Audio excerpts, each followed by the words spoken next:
Bill. Hey, Ryan. It's good to be back. It's good to be here, and it's good to be back. TJ? I'm here. I'm right here.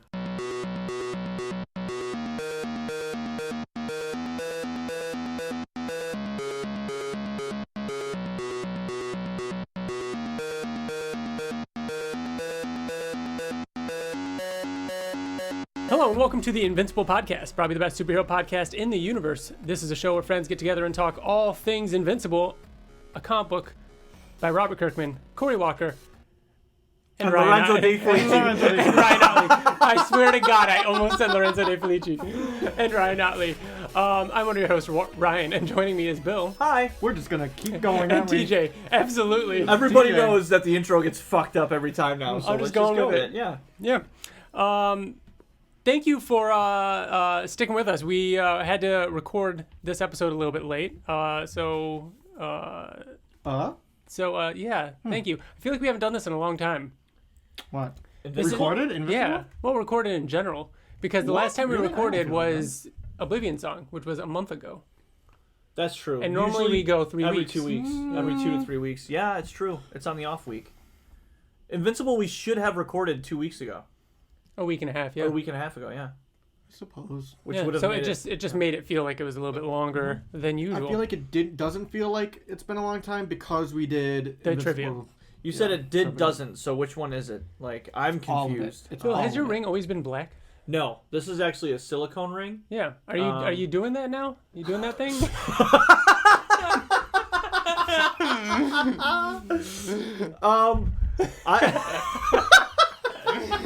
I didn't mean it that way. I must have gotten fat because I literally could not get my other ring off past my knuckle. Yeah. And when I finally did, it's not going back on. Yeah. So I got silicone rings. And you can get like a 4-pack I on know. Amazon for like $12. I know, and I kind of want to do it. And Yeah. I especially because like work and everything, and mine's really tight. And Yeah. Oh, ew, Ryan, it's stuck on there good. Stop, I can dude. get it to come off, but I couldn't. It's really. It got stuck there, and like I freaked out. It took 2 people to get it off. Oh God. Yeah. Well, I actually got married with one that was too big, so I actually have one that's a size bigger than this, so I can switch to that one if I ever need to. There you go. But I like the silicone one. I like the idea of doing that. Yeah, it's all right. Did you say depending on how many Swedish fish I eat? Yeah. I knew you were gonna say that. Yeah. How have you guys been?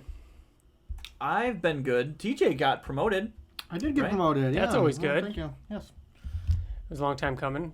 There's been a lot of back and forth. I feel like I've been hearing about it for a while. There was a lot of bullshit, but yeah, I guess I got what I wanted in the end. So Yeah, that's I got good. the promotion, so I'm excited. Good stuff.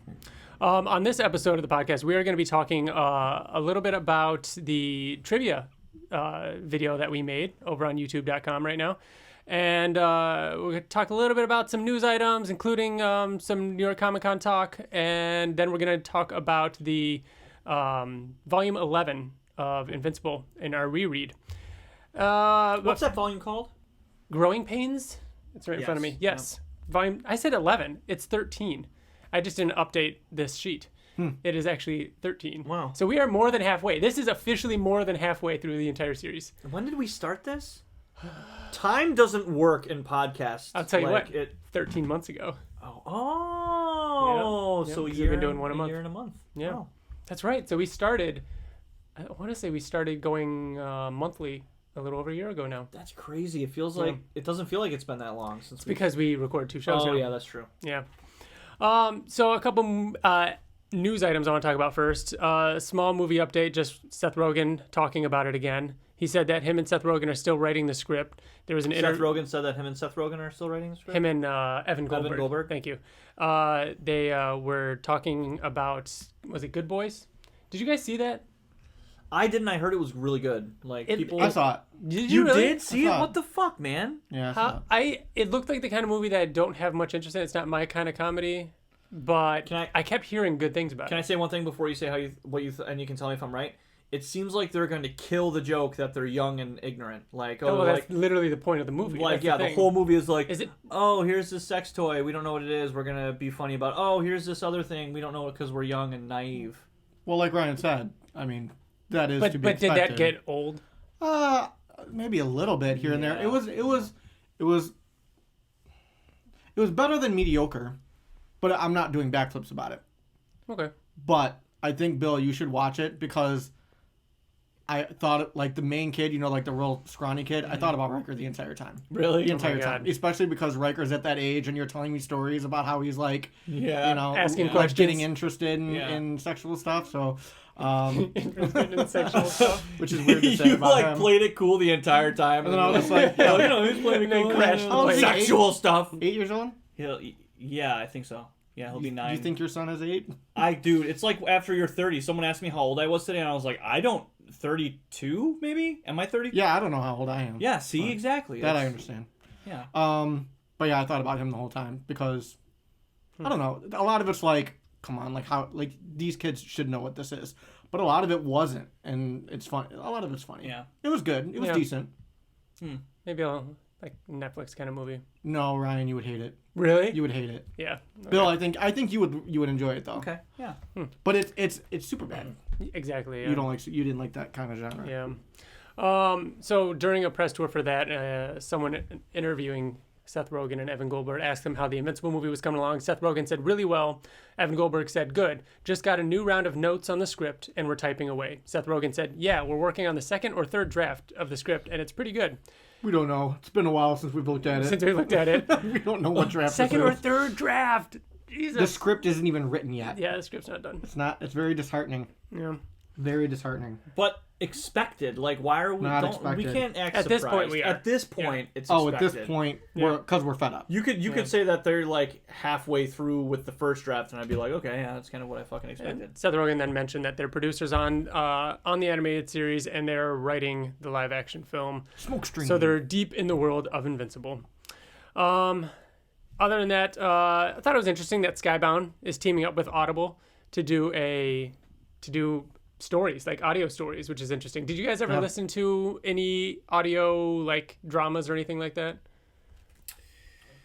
Like books, like Yeah. novels. Yeah. Or even any book on tape, whatever you call it. I guess you No, call I it a book on listened to tape. I listened to like those like a podcast. There was one that Did you listen to the Wolverine one? No, That one was pretty good. no, I didn't listen to that. You're asking about like books on tape? Yeah. Oh, originally I was asking things like that Wolverine podcast where it is a little bit more action. Like there's actors acting in it, a little bit more thematic. But also any book I on mean, I've tape. listened to The Road on books on tape Did many you? times. I've listened to The Shack books on tape Mm-hmm. many times. That's one that I think Liz started Yeah. listening to and then went back and read it. You I'm- also said that she started that you guys listened to Haters and Dog Blood on like some like massive road trip that you guys did.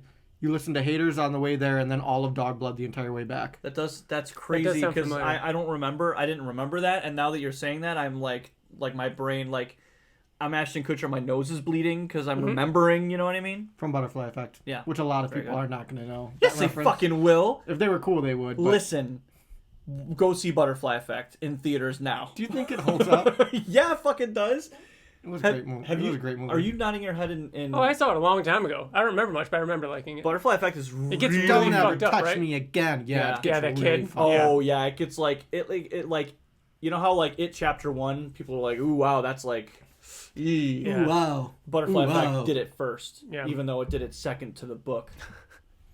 So yeah, I'm excited to see what Skybound does with them. I listen to a lot of audiobooks, especially with my job. I'm actually more than halfway through the first Game of Thrones book because I figured now's a good time, and I was looking for an audiobook, and so I'm working on Game of Thrones, and that's the only way I'm going to get through I that. feel like that would be as exciting as like someone reading like directions to put like a table together Oh no, or something. no, it's not. It's not written like that. It's actually very good. Like Yeah. it's very much the first season. The first season of Game of Thrones was awesome, so it feels a lot like that, and it's cool getting to kind of re-experience those moments again.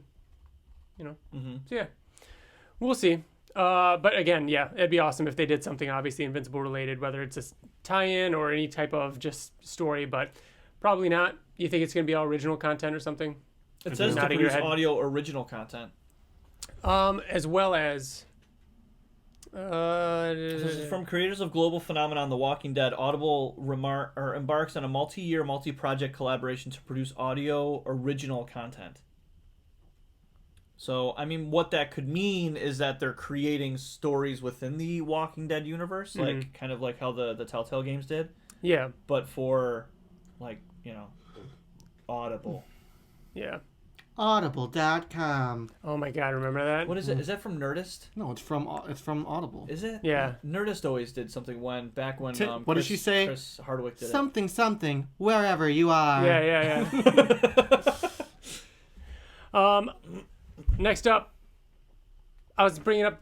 We talked about it last month that it's coming up soon. The quarterly declassified T-shirt program that Skybound does. Yeah, That it was an is- Invincible or Oblivion song. Did they announce it? I thought did they?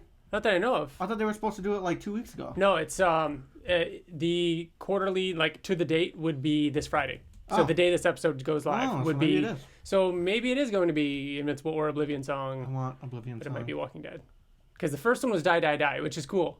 Yeah, But this one, yeah, Oblivion song would be cool. I'd be happy with either one. yeah. I But would too. it could happen any day now. Like we are within the week of which it would be the quarterly announcement. We all agree that it's not going to be Invincible. I think it is. You're crazy. I'm You hoping said that it is was going to be because- before Christmas. Yes, because I'm hoping that New York Comic Con announces stuff, and that from now till early 2020, when the show releases, is going to be Invincible heavy. At least that's what I was hoping. I don't think it's going to be this soon. It's not going to be this one. It would be after they announce the show. After Oh, you there's think a trailer out. Oh, so that would make sense yeah. too. That would make sense Right. too. So hopefully Oblivion song then. We talked about Q4. Yeah. Yeah. Yeah, could be. Speaking of New York Comic Con and conventions, TJ, how's Fan Expo? We haven't talked to you since then. It was fun. It feels like a long freaking That's what I lifetime mean. ago. It's been a while. It was much fun. It was much. It was much fun. I intended on only going one day, but I went two. I went to Saturday and Sunday. Saturday, I met up with friend of the show, Mike. Yep. Who did the trivia with us? Who did trivia with us. And we went to we had an adventure afterwards, and we walked around Toronto looking for his friend's car. We were out until 2:30 in the morning. We went Holy to this shit. And you drove all the way back? The almost 2-hour drive. Oh, you did stay there the night. I stayed the night, okay. yeah. But we went to this the most trendy bar you could ever go to. It was a club / bar. Uh-huh. Everything's glowing and black light. There's tons of people Oh my there. God. It was a Fan Expo after party, so everybody's Okay. in cosplay. Oh, okay. But it was cool though. It's called Power Up, and it's a. It wasn't like a video game bar, was it? It was. Oh, It cool. was. It was when you sit down at the booth. There's a screen at every booth, and we sat down and played Smash Brothers. It was the whole night. It was a lot of fun. There was a dance floor and everything. It was very trendy. Was it small? It was pretty small. I've been there. Yeah. Yeah. Board, like pinball and stuff like that, all along the wall on the right, and old arcade games and everything. No. No. Mm-mm. No. Then I went to a different one. Yeah, it was literally all just video games. Oh, screens. there was no arcade machines or anything. Oh, okay. I went to an arcade bar in Toronto that was like that, and the booths had Smash Brothers and everything. But so it was all video games. That's interesting. Yeah. Okay. Any cool commissions? Oh man, I'm trying to think. Yes, I got an awesome Casey Parsons Rexplode that came out fucking awesome. It was colored pencils on top of some markers and stuff. It came out really good. I got a really good red Robin one and a really good Invincible one. Yeah, Nice. Quite. And quite those are all on your pleased. Twitter, right? They are all on my Instagram. If you go to Red Hood, my username is RedHood51.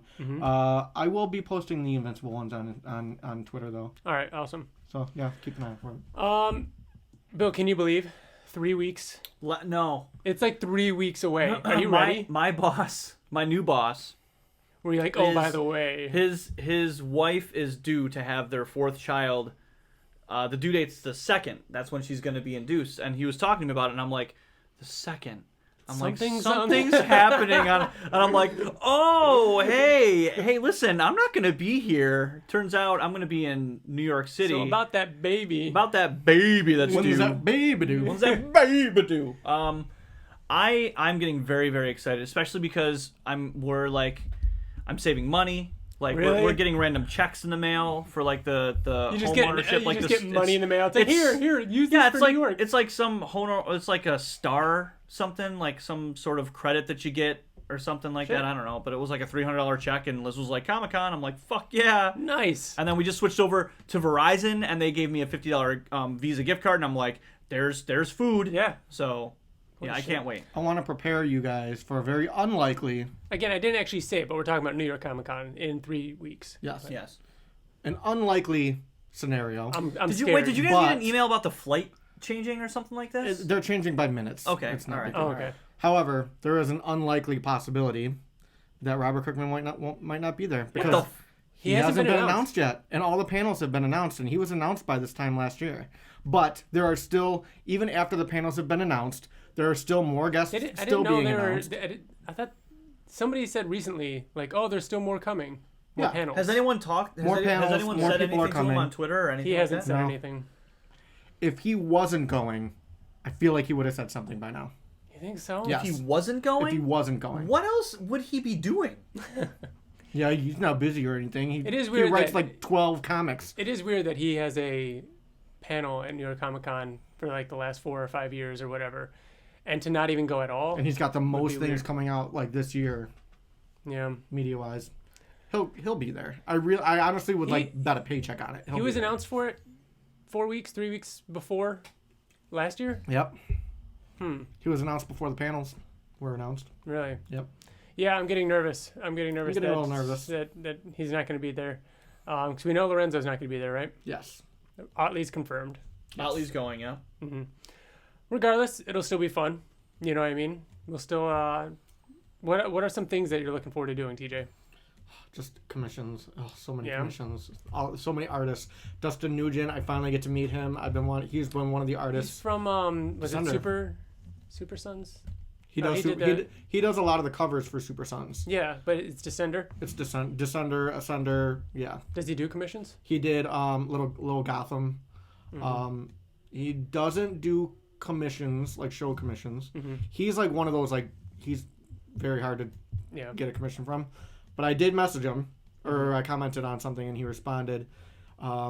What he does is he makes up a bunch of like original art, and this year he's doing all the things that I collect, all Batman related characters, and you get to his booth like right away, and you pick one up. That's a pretty smart way for a popular artist to do it. Especially because he Like, knows majority of people are going to come up and say, just do me a Batman. Just do me a Right. Superman. Right. So when we get there, I want to hold off on Ryan Ottley for like a second. Get one of his things, and then we can run to Ryan Ottley. Well, you can do that. Otley is because I'm not gonna run going to be Otley. like ridiculously And- busy. and New York lately- Comic Con isn't like Lately, Otley's been you've seen. at the Felix booth, and he has times. Mm-hmm. So he might not even like be there when you open. It might be the kind of thing where it's like, Yeah. Ryan Otley's taking commissions are at the Felix booth from 3 to 5 or something. Yeah. Which is something like it was something like that for New York or for San Diego Comic Con, from what I remember from social media, but I'm not sure. What are you thinking, Bill? What are you thinking about? What I was just thinking about right there was what I want Otley to do. Do you know what it is, or do you want to say it? Yet, I or do you wanna don't wait? know yet. Mm-hmm. I don't know yet. Are you getting a commission from Otley? I don't know yet. It all depends on money, and it's going to be tight as it is. That's So, the thing. I want to be able to like get I some might- other cool things. You know what I mean? Yeah, I might just try and stretch, sketch cards as far as I can go. Just do a few Mm-hmm. more of those for my collection of those. Otherwise, we'll see. It depends. Depends on, because Skybound hasn't talked about exclusive New York Comic Con merch yet, which they usually do that, but that's usually like a week or two before the con. So depending on what, merch is going to be there and, food and all that kind of stuff. But we'll see. When Robert Kirkman gets announced, Thinking positive. have you thought about what you're going to have him sign? Kirkman? Jesus. No, I haven't even thought about that. I know you're going to say no, which I think is ridiculous. But Bill, really? You're about to meet Robert Kirkman. You have issue 1. You can get it would you- CGC'd. would you bring I issue 1? literally have foam, like this foam You box that don't get it Oblivion Song CGC 1. there. They don't do it there. They mail it out there. Yeah. They take it there, yes. Yeah, they take it there. There's some on-site CGC grading that can be done. Sure, but We'll I don't see. think that would be We'll the see. case. I'm just not. I don't like the idea of bringing something like that. You know what I mean? I think that years ago, when you first obtained issue 1 Mm-hmm. of The Walking Dead, its worth to us at that time was like the world. I could buy a fucking house with that. It's not like that anymore. I do think that you should take it to protect it though, and get you know what I mean, get your full money's worth. And if I were to do that, I would bring probably 1 through 5. yeah. You should. Really, because it's really not that expensive to get it to get things CGC'd. It's like $50. How, 60 bucks. No, it's more than that. My Oblivion song last year was $60. It's really not that bad. And then it's more expensive. I'm curious to see your the condition that they're in. Some of your issues, especially like your Ottley cover for what was it 50? Was it issue 50 where Ryan Ottley did that crazy cover where they're all superheroes? Robot, yeah. That's another really rare cover that'd be cool too. I think you should do it. Yeah, I'm excited. I'm excited to meet. I'm excited to meet up with some of the listeners of the podcast. I'm excited to go out, get food, get stuff to drink. Like I'm really excited for like Saturday. The culture. I'm excited for like Saturday, but because Thursday, Friday is probably gonna be crazy for us, or like Friday night, even Friday and Saturday. I want it to get to the point where we're not running to people's booths anymore. We can go out and like find some food or go somewhere else in the city and like just relax a little bit. It's been a long time since we've done this kind of trip. I feel like in the past, whenever we talk about certain things, there's like a magic about this podcast to where we'll be like, oh, like Ryan or Robert Kirkman hasn't been announced yet, and we're recording this on Tuesday before and then we it gets release fucking announced. It'll get announced like before the shit goes live. That's why it always happens. That's why I brought up the declassified thing, because if that's going to happen between now and then, if they're going to continue it, which I feel like they would. We'll see. Hopefully, if he doesn't if we don't hear anything from like a week from now, I'm just gonna start accepting that he's just not going. So we'll see. I don't know. It's so huge though. Like he'll be there. 100% he'll be there. Yeah. I'm not. He's gonna be there. Yeah. I'm not freaking out about it. Like I don't have that feeling in my gut. Like oh no, Kirkman's not gonna be there because he's gonna fucking be there. Yeah. All right. Cool. We are gonna talk a little bit about Invincible trivia. So. We did this thing where if you go over, we're going to talk a little bit about it. So I want you to go over and watch it first. If you haven't watched it yet, go over to youtube.com/theinvinciblepodcast and check out the video we put up. It's called Invincible Trivia. And we did like a game show, like Jeopardy, but for Invincible related questions. And it's throughout all of Invincible and some of the tie-ins and all that kind of stuff. And we had a ton of fun doing it. So it's 45 minutes long. It's a little long. It's 45 minutes of goodness though. It's goodness. It's like Did you guys watch the whole thing? Oh yeah. It's weird to think that there were no commercials, and it was longer than an episode of Jeopardy. Holy shit, you're right. It's weird. Isn't that weird to think of? Yeah. Wow. I mean, they go pretty quick. I did have to watch, like, I watched a couple clips of Jeopardy to kind of, like, see if I was... pacing? Yeah, to kind of get an idea of, like, how... Like, if I was missing something, you know? And we, like, jump right in and, like... Yeah, and there's a lot of times where we're quick. I don't know. I thought I was aiming for that range. I wanted, like, 30 to 45 minutes, you know? And, yeah, for a little while there, I was actually only considering doing one round. And then, that would have been too short. That would have been too short. Yeah. It was a lot of fun, and like Liz watched it. Oh, did she? Yeah, I didn't even ask you if Liz watched it. Liz watched it.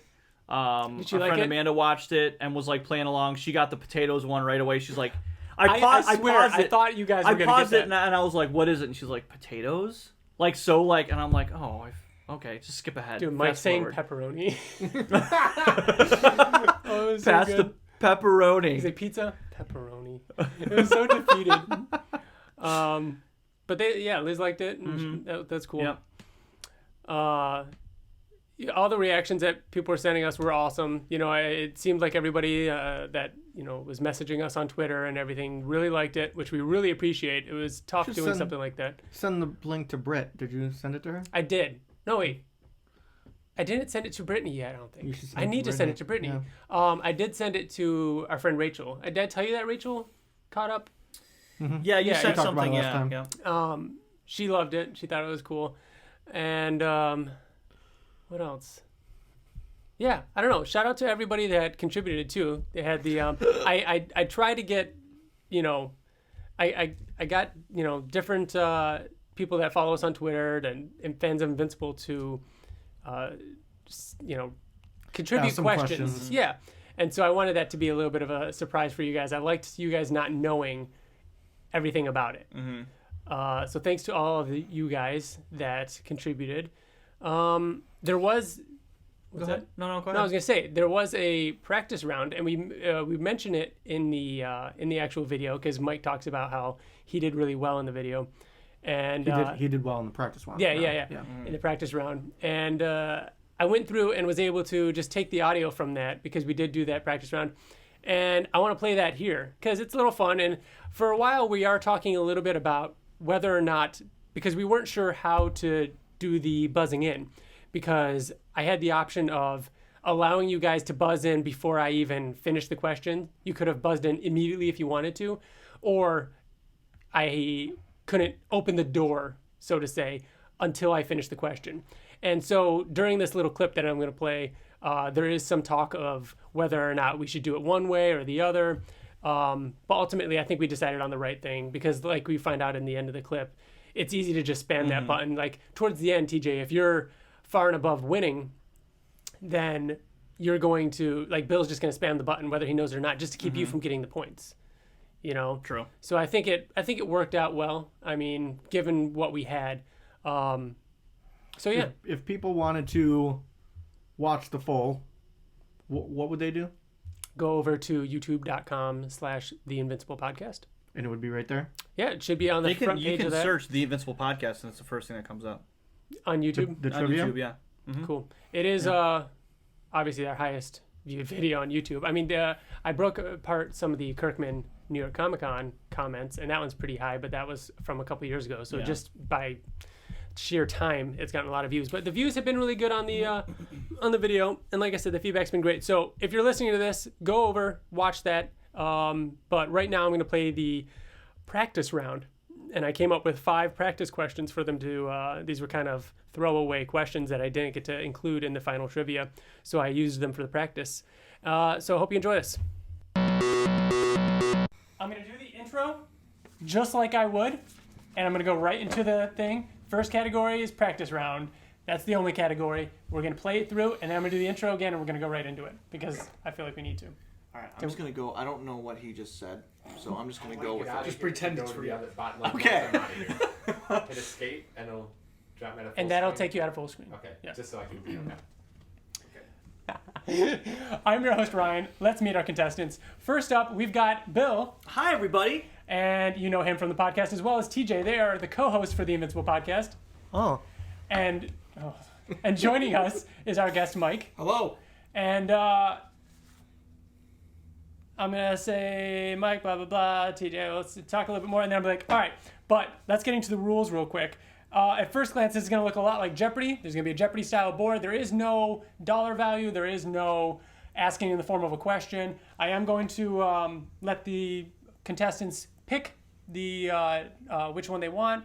I should just read this. There's no wagering, no daily double, and your answer doesn't have to be in the form of a question. There's 2 rounds, and each will have 5 categories, and each category will have 5 questions, ranging from 100 to 500 points. Each of the contestants have a buzzer on their phone, and they'll be able to buzz in once I finish reading the question, and whoever buzzes in first will show up on my phone, and they get to answer the question. If they get it wrong, they lose that many points. So don't buzz in. You said the points don't matter. We'll see. And what do we lose? I had a $5 bill in my other pocket. And Oh, I'll give shit. I'll give the winner $5. All right. So Can we win the suit jacket? I got married in this. Oh, okay. Never mind. So no. So let's do some practice. So let's see the categories. Practice. That's the only one right now. And we need to determine who gets to go first.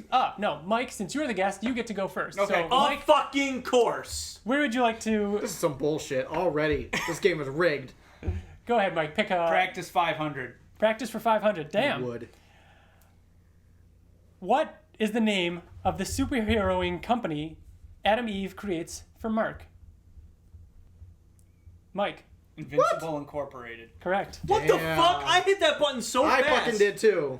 All right, Mike, since you got it right, are we going to play that way? So since the person got it right, they keep going, right? All right, Yeah, Mike, okay. since you got it right, you get the next one. Practice 4. Practice for 400. In his first appearance, Battle Beast left these 2 Guardians of the Globe members unconscious. See, this takes too long.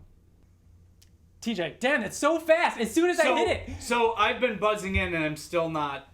Is it telling you what number I am? Right now, it just shows that TJ got it first. So I'm gonna so see. hit. I'm gonna say TJ got it wrong. TJ, what was it? I don't know, but I'm gonna say That's a $500 question. You think that was harder than That was Invincible? way harder. That was man. super Really? hard. That is absolutely so hard. Two hard. characters that are I throughout the knew- entire series versus a name that's brought up for a couple of no. issues. It's something like that Batman happened to two characters on one page of the comic. Like But they're in a coma Who for would a you while. say? And one of them wakes up from a coma and is like crazy. When 2 Guardians of the Globe members got knocked out by Battle Battle Beast Beast, in his and that's first when appearance. Battle Beast was with those Oh, gangsters. TJ, who was Yeah. guess? Rexplode and Immortal. Not even close. Not even one of them. I'm gonna say no. Oh, Black Samson. Offer the question to Mike. So offering it to Mike. Mike. Bulletproof and Rexplode. Wrong. Offer it to Bill. Yes.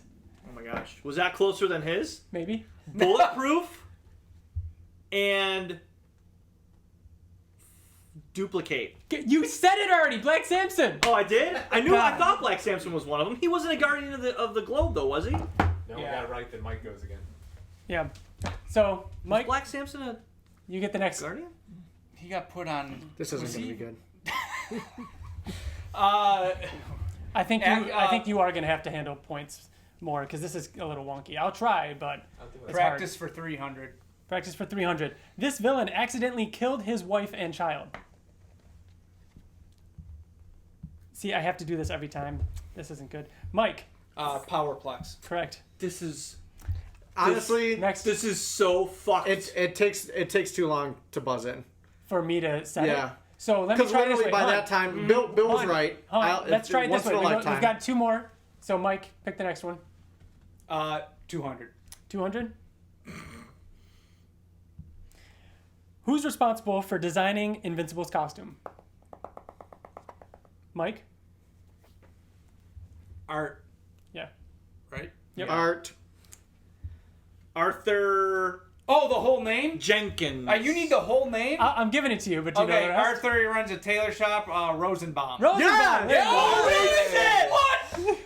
What? Rosenberger. So when he said I was coming to play this game, I have not read Invincible since like 2006. What? So I crammed. Oh, that's not He's been fair. reading, yeah. I crammed So- like How far did you get? Hold on, like we issue should, 115. I wanted to bring that up in the actual 115? recording. And then I like Wikipedia. Oh, you're the gonna rest. crush us. No, We'll see. You're we'll gonna see. fucking crush us. All right.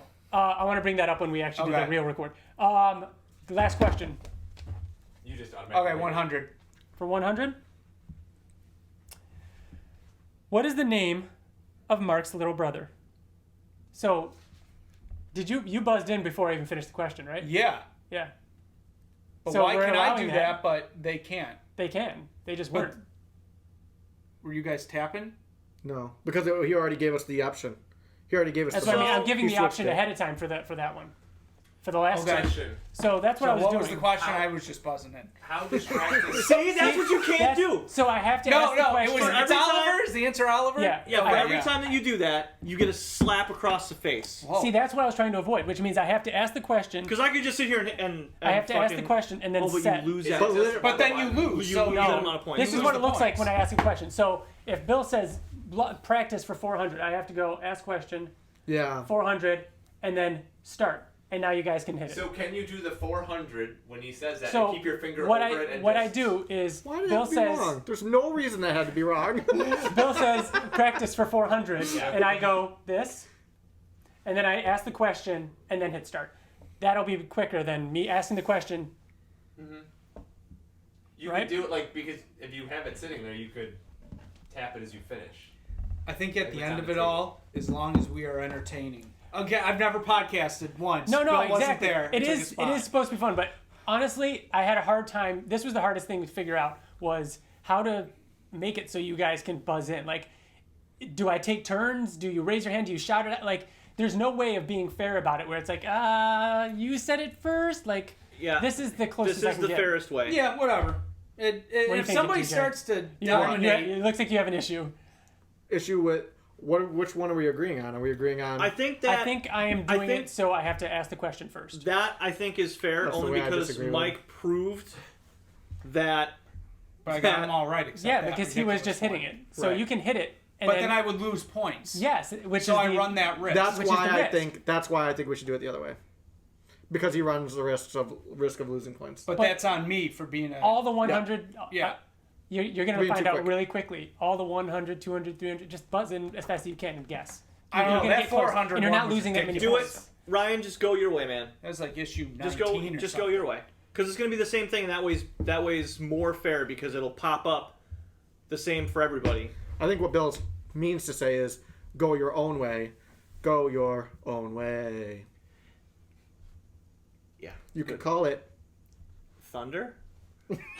Another Lonely Day. Call it thunder. I always thought that it was that. All right, are we ready to begin? Oh, that's fucking cold. Right in front of me too, like a little Sorry. bitch. TJ earned it. TJ earned it. There's your No. winnings. Congratulations, TJ. That's I dirty thought money. the real prize was I was supposed to. Find it in the pants. I Find it know. in your I know. pants I pocket. had to wash the pants though, so they had to come out. But Thank you. yeah. So hopefully you've watched the video by now. Is there anything we should change? Should we do it again? I think that we should absolutely do it again. I think we should do it again. Ryan and I discussed that I would host the next time so that Ryan could be a part of the. I like that. questions. We actually had a I talked about that too. Did you know? A message over on Twitter from RayRay1313. He says, great episode, and here's some thoughts. He said, Ryan's jacket game was strong.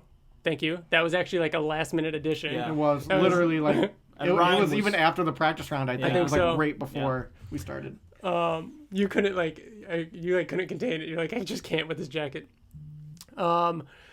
He said, wine? Come on, guys. Well, you guys had wine. I had rum. And there's nothing wrong with wine. Ryan's a winemaker.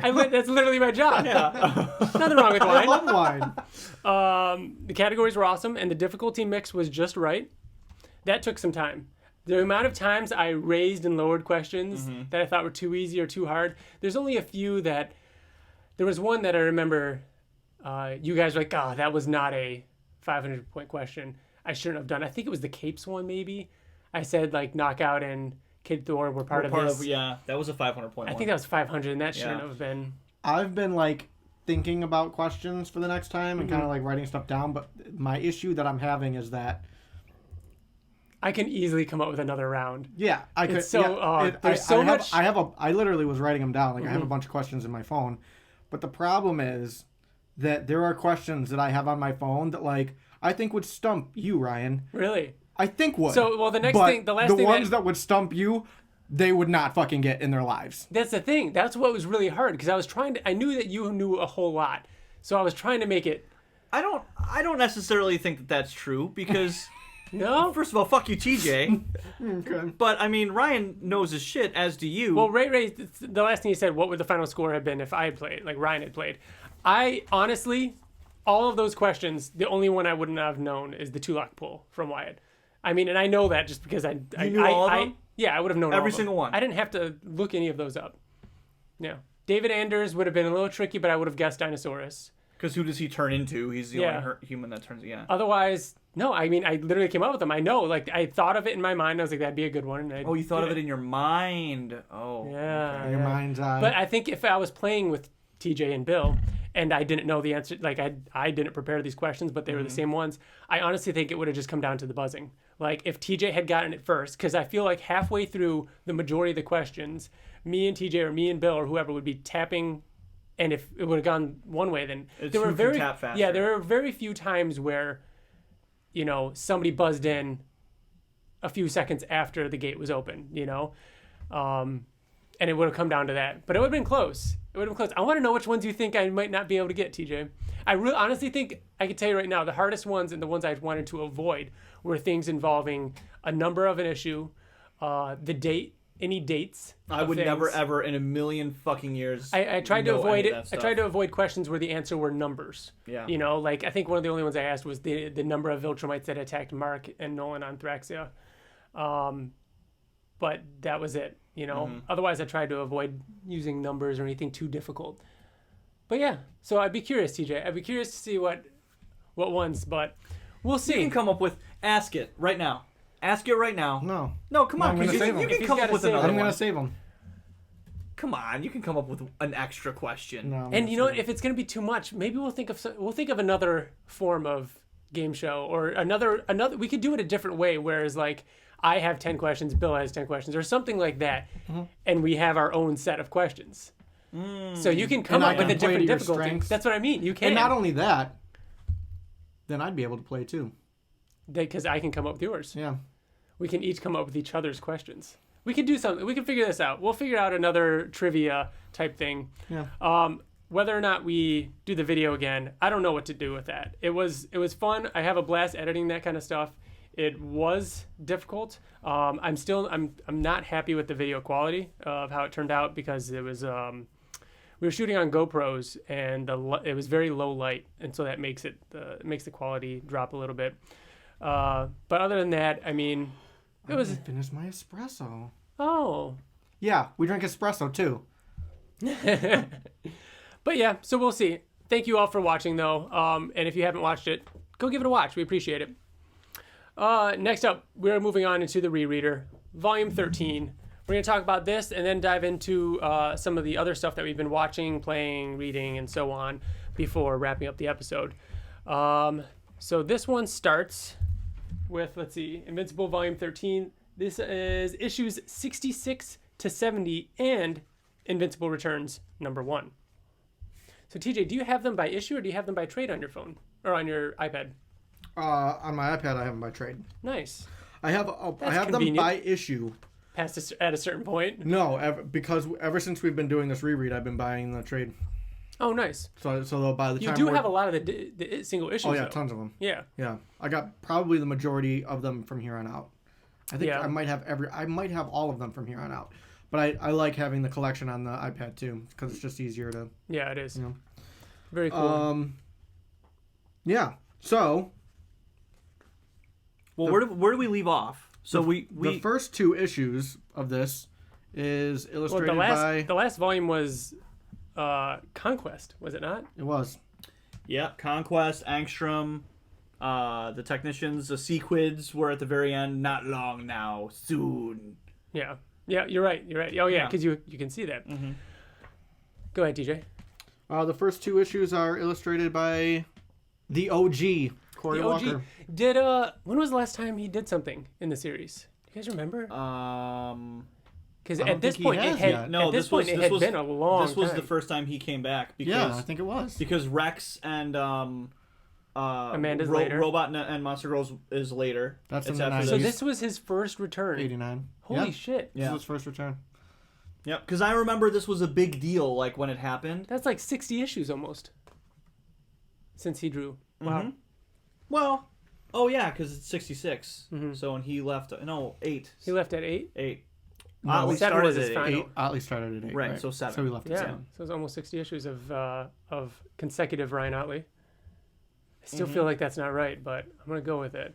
That's There wasn't right. You there know- wasn't like a section where he drew like flashbacks or anything. No. Yeah. Dude, I wow. really Thinking of don't think so. The last issue. In this. Yeah, I know. That's why I'm struggling. All right. Sorry. 66, TJ. Oh, am I taking it off here? So first page, we I get have- the classic. I have really bad allergies this year for some reason, and my throat is killing me. So yeah, that's why I said go ahead. Okay. Go ahead, TJ. We get the classic Nolan with his hand out as he is about to explain something. He always does the same look, the same hand. Third time. This is the 3rd time. Yep. Because he's done it to Mark twice. Yep. So we're gonna Yeah. see it. I want to say 2 more times. I want to say there's 5 Between total. this pose? This Because, pose. Okay, because Invincible does it. Because yeah, Mark does it at the end. Right. But there's also Thrag. I always forget about the Thrag one. Thrag does it? Yep. To whom? To Nolan. Oh. Didn't he do it to his It's like children a thing too? that, like he does it to him. Yeah. Thrag Yeah. does it to Nolan. So let me just say that I remember reading this for the first time, and like everybody was like pissed that Cory Walker was doing it. But after reading the series in its entirety and Cory Walker finishing it and then going back to it now, I really like it. Yeah. I really like it, and it was jarring when it first happened, but we get what, TJ? This is the beginning. This is where we learn about the Coalition. Well, the Coalition, and we also learn about the virus. This Yes. right? The Scourge. That's it, yep. Scourge virus. Yeah. So he talks about the Scourge virus and how it was designed to take out the Viltrum Empire because they were getting too strong. They were taking over too many planets too easily, and there was a race that created the Scourge virus to wipe them out, and it pretty much did exactly that. The interesting thing about when he mentions the Scourge virus, until our enemies made a weapon capable of hurting us, who did that? We never find out about I that. don't think we ever did. Yeah, we're assuming it's the Coalition or what began the Coalition. Oh yeah, You know what I mean? Like, there's one of no- the many yeah. planets or something like that. Interesting. And during this telling here, we get a flashback of like all the people that are throwing up, the war that's going on, and we in space there's just hundreds and You're thousands skipping something. of Viltrumite that are dead in space. And one of the things that we do see during the war is Conquest losing his arm. That would have been a very good 500-point question. Yeah. How did How did Conquest? he lose his arm? That is one that I didn't think of until now. I would have known it. Would you have? Yeah, I knew this. That's I remember awesome. this. But I didn't know is that he lost it because of the effects of the Scourge Yeah, virus. he was because weakened. he's a survivor. He weak. was weakened. Just like Mark is later on in the right, series. Like we right, find yep. out that like you Still can. haven't- He said how he. So he gets his arm bitten off by a Ragnar. Yes, and iCloud. And that's also how he gets the scar on his face. This was one of the coolest fucking things ever. Is when it shows the Viltrum ship flying away, dumping all of the bodies, like millions, Not thousands. only the coolest thing bodies. about it is that the ring around the planet are the dead That's what I'm bodies. talking about. And then it pans out and you see that it's a fucking ring around the planet. That's a lot of people. That's a lot. I'd like to think that the 90% of the Viltrumite Empire. I'd like to think that Or the planet population. Viltrum is relatively small. Like it's a small planet, like maybe like the size of our moon or something, so that it makes it a little bit more realistic that there's a visible ring of people. You're saying that there couldn't be that much of a population? I can't imagine. Here's the thing, I Ryan. can't imagine that there'd be that. Here's the thing. They're a galactic, like, True. empire. So they just bring them back to Viltrum. Yeah, I mean, this is thousands of years that they're talking about, right? That they've been, Okay. ruling. You're right. So they You're right. could have brought him back and And you know what I'm forgetting? That they lived for so long that right. there's so many of them. So they'd have to be off planet because if they lived for so long, but they were very vicious. The weak died. Like they would fight. You know what I mean? You're right. Either way, there's a lot of them. A lot of them are dead. However, the Viltrumite Empire endured. With only 10% left of their population, they decided to use planets as basically breeding camps. And that was the whole point of Earth. That he was sent to Earth to kind of like make that a breeding, what would eventually be a breeding camp after it gets taken over. And he's telling this to Alan, and Alan was like, This I was was after- born into a breeding camp. Like I know what it's a nightmare. This was after the prison. This is right after Alan broke It's him out of prison. directly after the prison because they're all bloodied up from the fight, and you can still see like the ship and the prison guards floating around in space and stuff. Oh my gosh, this next part is so amazing. So they basically agree to like go to the like Alan's like you have to come to the coalition. You have to help us. Bring your books. You know, I mean, they have information in them, and so Alan brings him to stay at his place. No. So, Talia, Tell ya. his wife, pretty much says, "Where have you been?" Is it and Talia or Talia? It's Telia. Yeah. Talia. I think I always thought of it as Talia, even though it could be Talia. Talia. Talia I've always is said Talia yeah. Really, you always said Talia? in my head, yeah, when I read it. Interesting. Anyway, so sometime later, the planet Telescria, the secret home base of the Coalition of Planets. So she walks in on Alan sleeping on the couch where he snuck in, and she's like, "You slept on the couch," and they have this fight, and she doesn't She says, care. "Where have you been?" Yeah, and and she when doesn't- she says it, she has her hand on her hip and she's pointing her finger, and I picture it I hear it as, "Where have you been, Woman, where's my super suit? Yeah. Oh, yeah. Yeah. I am all the woman you'll ever need. Anyways, so she pretty much gets right to it because she is a very like sexual being in this comic book. And that is very much her character in the series. That's it, you know, and she pretty much begs him to have sex, and he was like, Talia, please, I can't right now, stop. Can we what did he say? He says, we got in late. Oh, we got in really late, like 5 panels ago, and she's still talking about doing it and stuff like that, and he's like, no, that's not. She's like, wait, did you say we? Well, the thing about their relationship is that there's strict procreation laws that forbid him from having sex with other species other than Unobans. So that's why he's kind of conflicted whenever he has sex with her. Yeah. Yeah, they talked about that last time. Yeah. So Nolan walks in and says, hey. Hey, with a little wave, and she reaches under the bed, pulls out a gigantic cannon. Not even the bed, the couch. It's just behind the couch. Oh, is it the couch? Oh, it is the couch because he's sleeping on the couch. Keep that hidden in the couch, he says. Blows him away, but it doesn't affect him. It just blows his clothes off. It shows his bum. Yep. Oh wow, you do see Nolan's butt. Now, Oh no, go ahead. Now, Nerd Bunker over on Twitter sent me a ton of his thoughts on this whole trade, and this was one of the things he found hilarious. Just the fact that Talia keeps this huge gun behind the couch, and just the comedicness, of just like the reoccurring pages of having Nolan with the pillow later and all that kind of stuff. But yeah, the comedy of it, comedic. You see what I mean? Humor of it, but I guess you can't use the word comedy. I guess the comedy of it. The comedians of it. The comedians of it. Yep. We get to see these two little brain guys that are working for the coalition, and they kind of I think they pass a lot of the messages on to Thaddeus and everything like that, and they're kind of like the hub of information. And at one point we do see a tease of this guy looking off in the distance, like, why should you be scared of Thaddeus? He's on our side. Or Nolan. Either way. Didn't one of them betray? That's why. Okay. This is teasing that. Much later, right? Yeah. Yeah. Well, yeah, it's towards the end of next volume, I think. Okay. It's during the Viltrumite War, towards the end of the Viltrumite War, I think. Or during, yeah. It's one of the things that cause it. So, yeah. Then we see Thaddeus, Nolan, and Alan talking. He reveals to Nolan that he is a Viltrumite.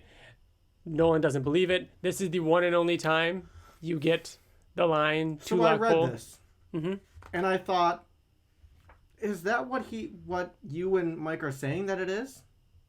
You mean Wyatt? Was it Wyatt? Yeah. Is that what it is? I demand that you perform the two-lock pull to prove yourself as an undercover Viltrumite agent. And then Alan says, I saw him do it once before. He pulled his beard off. Yeah, he said, it's true, dude. Pulled his beard right out. It was crazy. And that was issues ago when Thaddeus revealed to Alan he pulled it off. Yeah, that's the two-lock pull. To remove the mustache? The beard. He pulls his beard off. He pulls a fake beard off. Yeah, to reveal that he has a mustache and that he is a Viltrumite. It's a joke. You know what I mean? That all Viltrumites can only grow mustaches and not beards. So therefore he must not be a Viltrumite because he has a beard. Right? No, he pulled his real beard off, which was painful. No, he didn't. Yes, that's what I will gladly do so if you insist, but I have already done this for Alan in the past, and I did not care for it. Why would he not care for pulling his fake beard off? That's why I was confused too. It comes off super cleanly and easily, and then it's there a couple issues later. This big long white beard. Maybe then he had a fake beard on, and because he already did a two-lock and now pull. he grew it back in. I guess we'll figure it out. No, it's definitely a fake beard. It's a fake beard to hide the fact that he's a Viltrumite.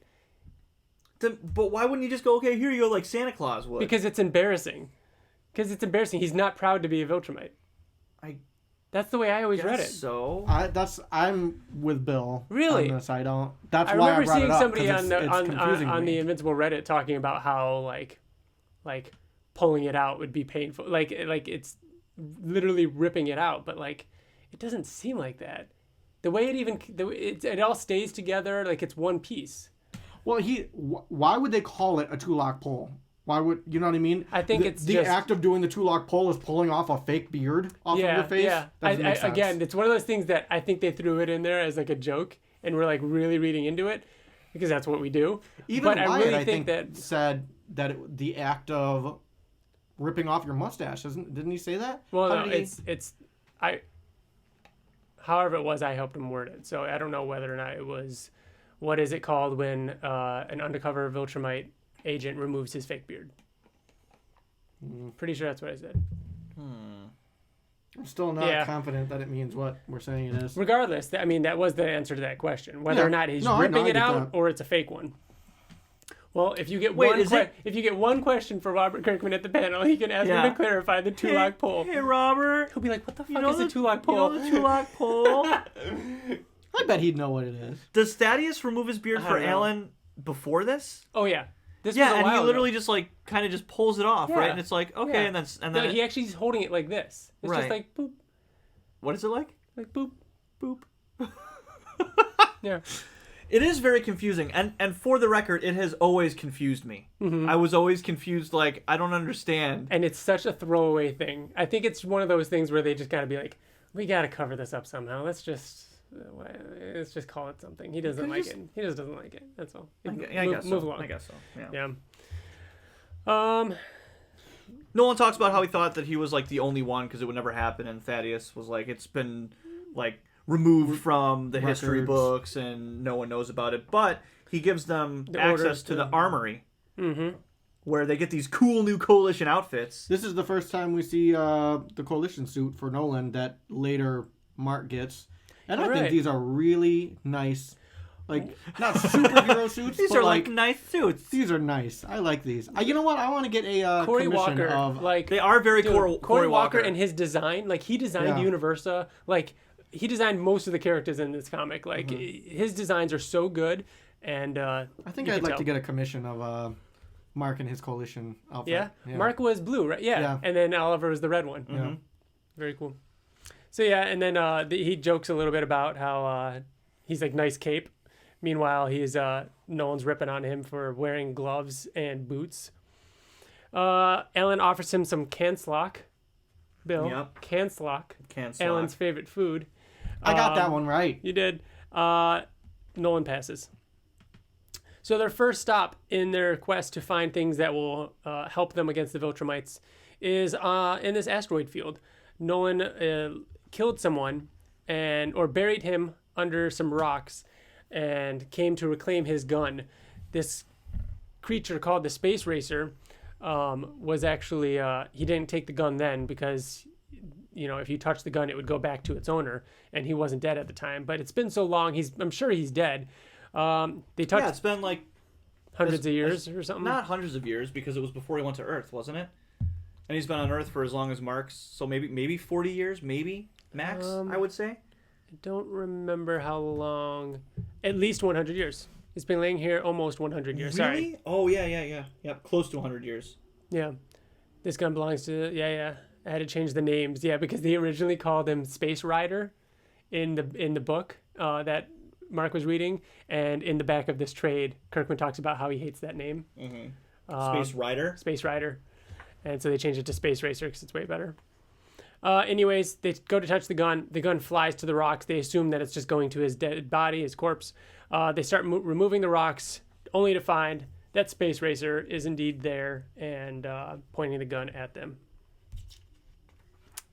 Whatever girl read this volume last left a piece of long hair in it. That is Liz. That is hair. Liz. And Liz's it hair. has been brushing up. Did you see me like rubbing like I'm getting Yeah. surrounded by spider webs? This is a Liz hair. There you go. For Wow. long time listeners, the last time Liz read volume from New Reader Volume 6, she left a hair in the book for Bill. There's a little message for you, Bill.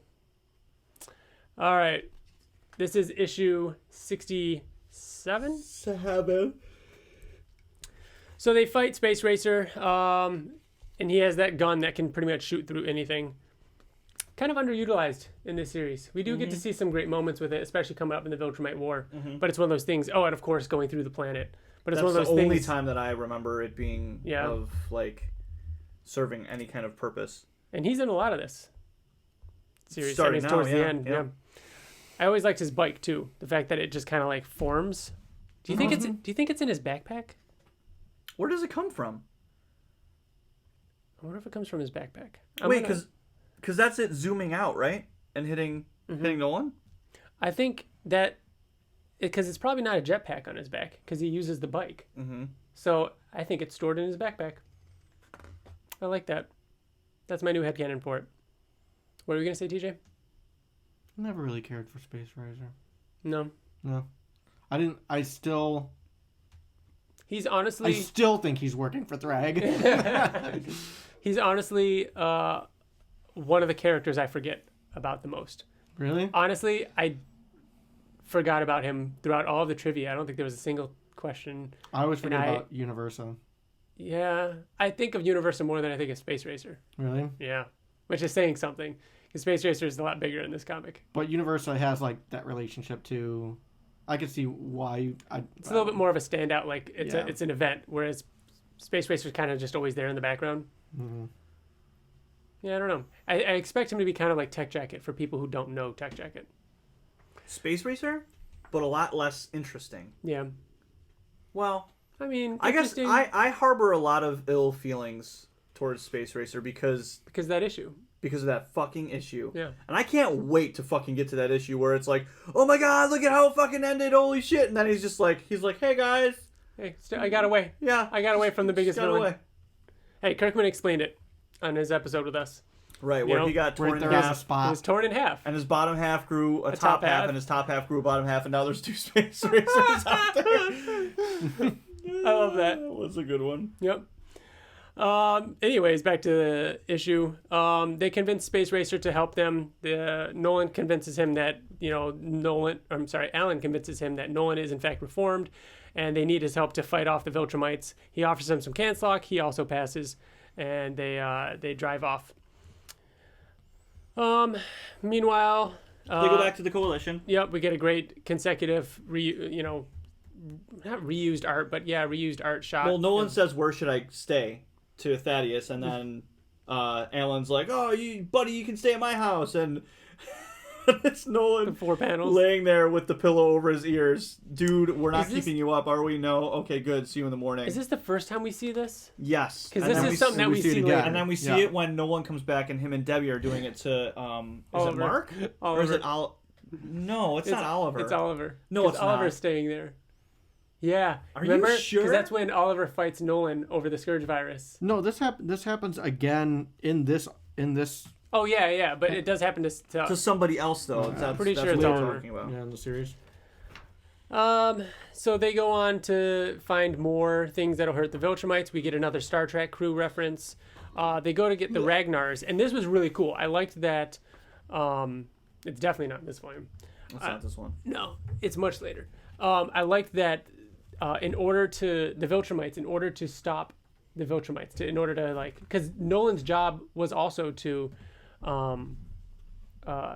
put an end to all these things that he knew could hurt the Viltrumites. So they put a big disc in front of the sun, causing all the Ragnars to freeze. Mm-hmm.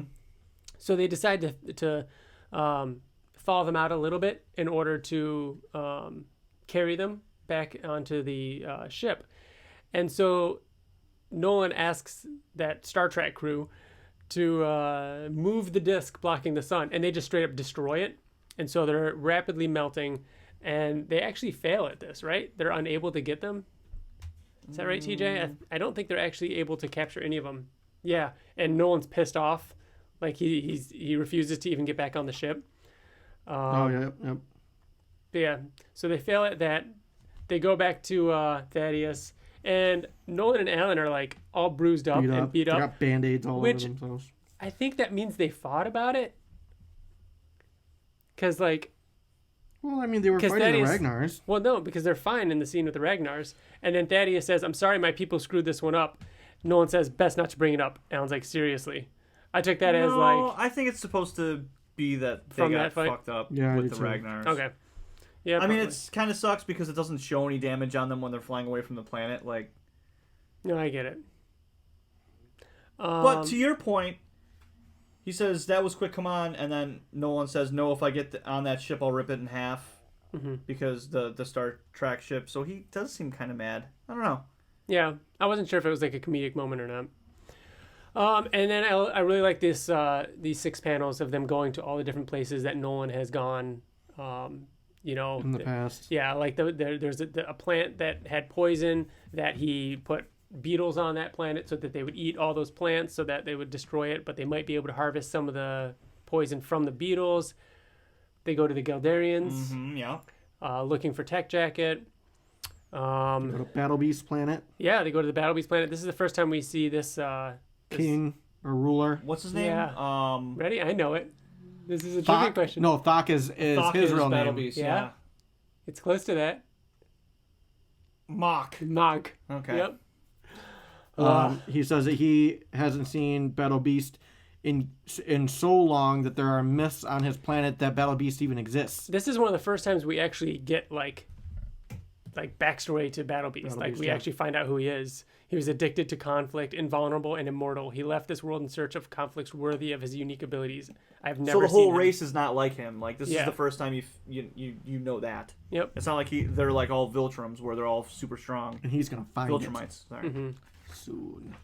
Oh, son of a bitch. TJ was right. Yep. There's that other page of Nolan with the pillows up against his ears, and they're just like, he's sleeping. He doesn't know.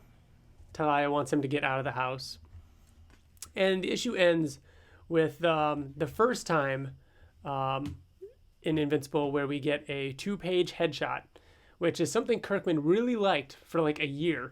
It was done several times in Invincible, several times in Walking Dead, maybe even in another comic. But it's just really impactful. And it's just Thaddeus saying that he has found a way to improve the Scourge virus and he won't hesitate to use it. That's a big deal. Yeah. He says, I know that it would be suicide for me and you, talking to Nolan, but he wouldn't hesitate if it came down to it. All right, so back on Earth. And back to Ryan Ottley. And back to Ryan Ottley. This isn't a good issue 68. Issue. This isn't a good issue. Yeah, it's definitely... TJ. I remember seeing the cover can't- for the first time. Oh, and I know, being being like, like, what what the the fuck is this thing? He has underwear on, and it's... You dinosaur. were right to think that. I was so... We were It is- so wrong! It is an awesome cover. It's an awesome cover. TJ, about trivia, you got an Angstrom Levy question wrong, a Rexplode question wrong, and a Dinosaurs question right. Yeah, Who TJ. are you? Who are What you was even? the Angstrom Levy one I got wrong? Who ripped... Who ripped off Enemy's leg? Yeah. Oh, And yeah. you said Angstrom Levy. Yeah. That wasn't an Angstrom Levy question. Oh, the Angstrom True, Levy was but the I- Mahler twins. Who did he... Did you get that one right? I got the Mahler. You got that twins. one right? Okay. You got it wrong, and then I buzzed in. I don't know if Bill even buzzed in for that one. I didn't though. buzz in. It Yeah, you just, No, it I just didn't. confused him. No, I didn't. No, you buzzed I didn't in. buzz in for it. I'm the most narcissistic... Dude, I watched that thing like 4 Maybe. times, all right? Not as many times as I had to watch it to edit it, and I'm pretty sure you didn't. Yeah, I Okay. didn't. It was one of those things where you guys were like, and then Bill called out on it saying that he wasn't a villain, but I was talking about the villainous Right. duo, which were the Mahler twins. Thanks to Mitch Craston for that question. So we're back on Earth, back with Ryan Ottley, back to Invincible, back. Back again. So we have Invincible helping out after not only the Invincible War, but also Conquest. Yeah. So when was the last time the last thing we saw was Them in the hospital saying, the second to last page was Conquest being Yeah. alive. Yeah, you're right. Yep. And Mark just being really beat up. And saying, I won't hesitate to kill anybody who tries to hurt my family and all that stuff. Like being a little bit more brutal of a hero. So he's helping. And the second page, he's got like the robot tech. Yeah. Like, On his arms on and his arm. leg. And you turn the page and Dinosaurus stops him from fixing stuff. And to your point, TJ, this issue, Dinosaurus is extremely two-dimensional. Like he's not, and I don't mean that because he's a two-dimensional character drawn. I mean like he's very much like, my whole like he just seemed very like he has one like tune, you know what I I think mean? I disagree with that this though. is- I like his motives. Yeah, but it seems like one shot. It seems like I feel Yeah. like when Robert Kirkman wrote this issue, he wrote this character like he wrote Octoboss. Like Really? That's what I think. That's yeah. this character's He not has- going he has anywhere. a I'm not creative going to do thing. anything with him. Yeah. He's just one of those B villain characters that I'm just going to create for, I get it. for a couple issues. That the fact that he wants there to be destruction is kind of his gimmick. Like the first thing he does is he literally the second panel that he's ever in, he starts monologuing about why he's like what his motives are. So it felt very much like we're introducing this character. Freak of the week. Yeah, Freak of the Week. It felt very much like that. So yeah, he does say basically that, you know, you disgust me. You can't. This damage actually was a good thing. It will have helped everything. It would help the population grow and everything like that. And the city. He talks about how many jobs it's gonna create and everything. Thanos. Pretty much, yeah. He wants less people so that the community can grow. Like this will bring out an era of peace because of the destruction. But by all Mark the superheroes helping, helping and fixing everything quickly, it's taking away jobs from other people in the community, and they can't become stronger as a community and build shit together. Yeah. So he very quickly dispatches Dinosaurus. And great pages of Dinosaurus, though. I love the shot of Dinosaurus chomping off the robot tech, and even that page or that image of him at the bottom is really menacing looking. It is very. This is back when he had like this weird metal armor, but it was cool. Yeah. He knocks him out, and he turns into a man. Yeah, turns into David Anders. So this goes back to what Mark said the last time that we saw him. So he says, "Bro, you got to do something. That thing is like as evil as it is smart, bro. You know, I don't know if it's going to come back. You got to help me." And then Mark has a look on his face and then starts strangling fucking David like he's going to kill him. Like, you're a threat. I'm just going to end it. And then Robot says, what were you going to do to him? Surely you weren't. And then Mark kind of...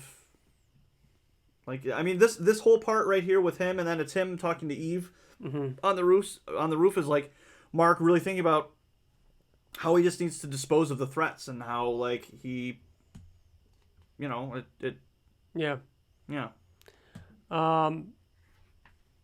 They go on. Oh, this is such a great scene.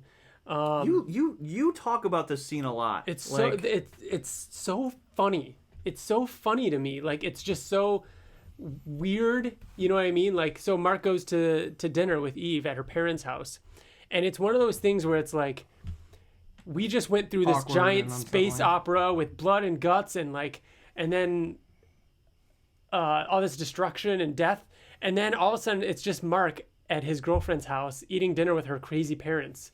You know what I mean? And it being just this really awkward moment. So like, yeah, like Eve's mom asks what your father does, and they all freak out at her asking that, and anyways, like, they kind of like move on from that and they change the subject. And then outside, Mr. Wilkins has this really awkward discussion about Eve's virginity, and the way that it's drawn, and it zooms in closer and closer onto his mouth, and then you like see the scene changed, and you cut to the next panel on the other page, and it's Mark just like in shock. It's just crazy. It's so weird, and it's just one of those. Eve's dad is talking about how Mark is not like the first, second, or third or fourth guy that she's been with, because and how he could never be with someone like that. Yeah, and he's a real trooper to be with Eve, even though you're not her first. Yeah, and it's like, so it's good of you to look past my daughter's obvious flaws. Shows character. I respect that. It's so awful, and it's like, you think of Mark, like, knowing Mark, we know Mark, this character. How the hell does he respond to that? And not showing it and just showing him in shock on the couch, just staring blankly, is just the only way. And then Eve to just be like, "Oh, what were you guys talking about? You were out there forever," and just the big word bubble with the small font. Nothing important. You know, it's just so weird, and I don't know. It's a fun character moment. Eve being a boss, literally just like running the show when it comes to Stronghold Penitentiary. Running Invincible Inc. They have an issue with how, the penitentiary was still damaged. It didn't matter, like, that I was paying you. It's, it still happened. And Eve convinces them that, even if even if Invincible helps you one time a year, it more than pays for it. That was a catastrophic event. I mean, we can only do so much, and convinces them to stay on. I just like that. I like how much they gave Eve to do with that. Oliver shows up with a new costume. TJ, you like Oliver? Do you like this new costume? I don't. No. I don't. What? Damn. Are you serious? I thought you fucking loved this costume. No, I mean I'm partial to the Kid Omni-Man one, like the first one. I typically love anything black and red. Mm-hmm. But I don't know. I mean it's the same thing as, I'm not gonna say I don't like it, but I prefer the yellow. Yeah. And honestly, it's not. I'm indifferent about it. It's I don't not think you're necessarily crazy. the costume either. I think it has more to do with his hair. I don't like his long hair. I love And it his just gets long longer hair. and longer. It's like Zuko. It's like, I was just gonna say Zuko. That's Zuko. why I like we have it. to talk about your hair. Getting far too long. The fucking play. Yeah. Oh god, good show. Yeah. I guess I like the costume. His hair I don't care for. Young I just Omni-Man. I just don't like to see him grow up. He's so like what, crass is the word. Like he's like, just thought you guys would like to know that you'll have the house all to yourself tonight. Sex. For sex. Like, and then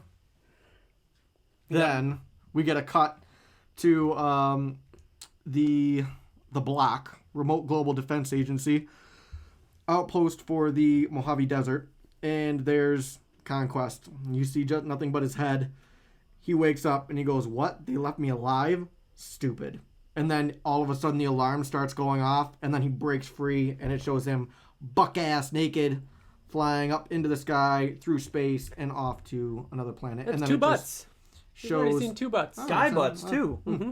Talk about being fair. and then it shows Cecil goes, "Oh, but," and then it cuts. Oh, Fudge. Wow. It's fucking time. It's time. It Not happened. soon anymore. It happened. I don't like the The sequids.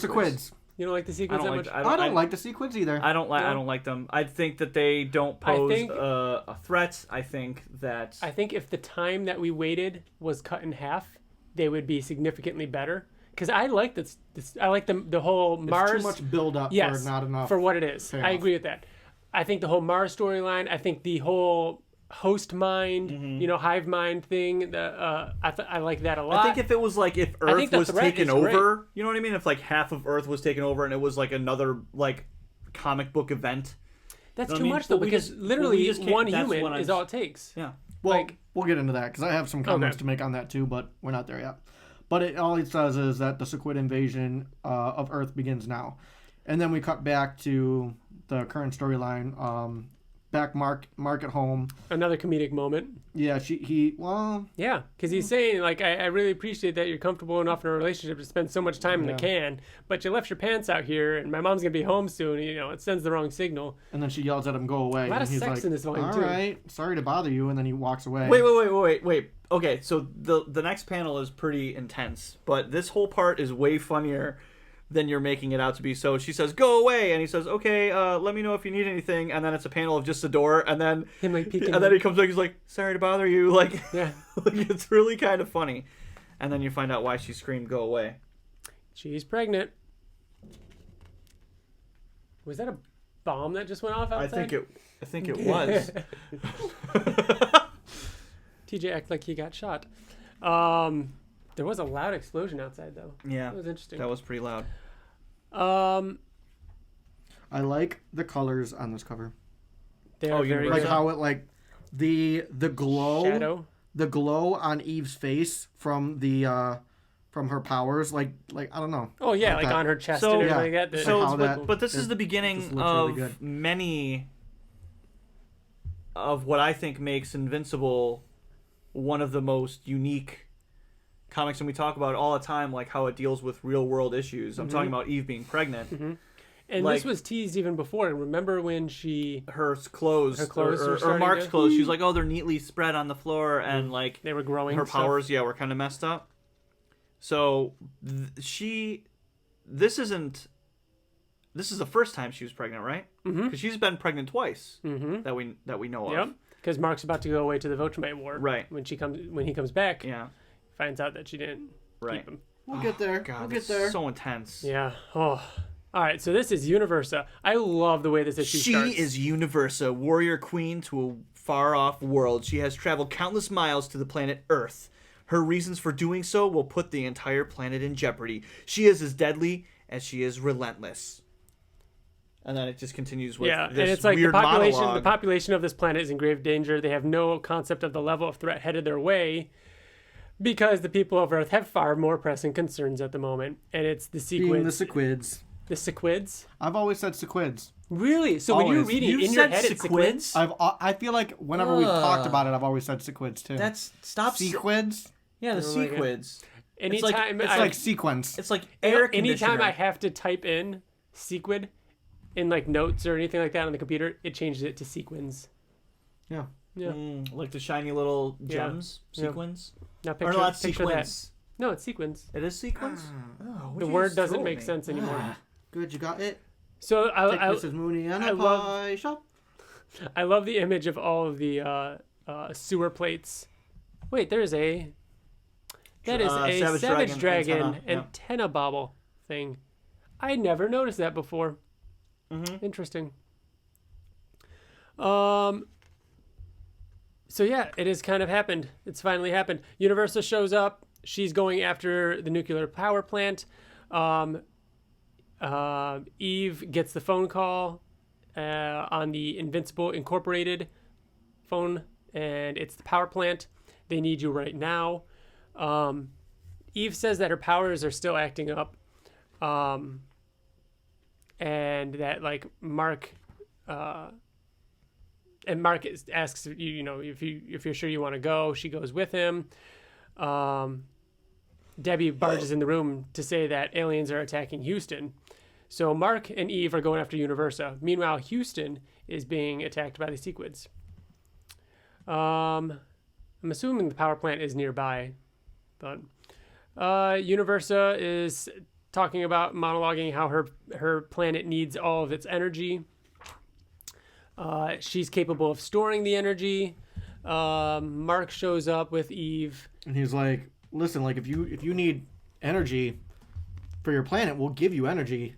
It's not a problem. Like just ask for it. And she's like, the energy that I would need would be needed to power a planet that's 3 times the size of yours. And he's like, oh, okay, then let's fight. Then let's fight.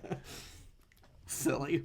That's silly. Well, she says it would lead to extinction on your planet, and then he says, okay, let's fight. That is what happens. Yes. So now the new Guardians of the Globe, Bulletproof, Monster Girl, Black Samson, Brett, Robot, and Shapesmith, are being sent in by Cecil to stop the sequids. They put up a protective bubble a la the Gungans. And, yeah. Gungans. Star Wars, yeah. References. And each of them are... wow. Each of them are given little devices on their wrists that will allow them to shoot darts at people in order to teleport them out of the bubble. Oh, really? Teleportation darts, huh? Oblivion song is, Right. is also Right. Oh, is shit. also. I That's never what made I that was connection. Yeah. That's Is cool. that why you're just like, okay, Bill, yeah. Yeah. Someone asked this question in an Oblivion Yeah, song. I remember email. it being a topic before about them using darts to teleport people. Yeah. And Yeah. us being, and And we they- were just like, oh yeah. And they said they asked if it could be in the same universe. Because of that. That is a fun little Snippet. Little. coincidence. Cool splash page here. I really like the splash page of the Guardians charging in. So their goal is to just remove as many people as they can, and then deal with Russ.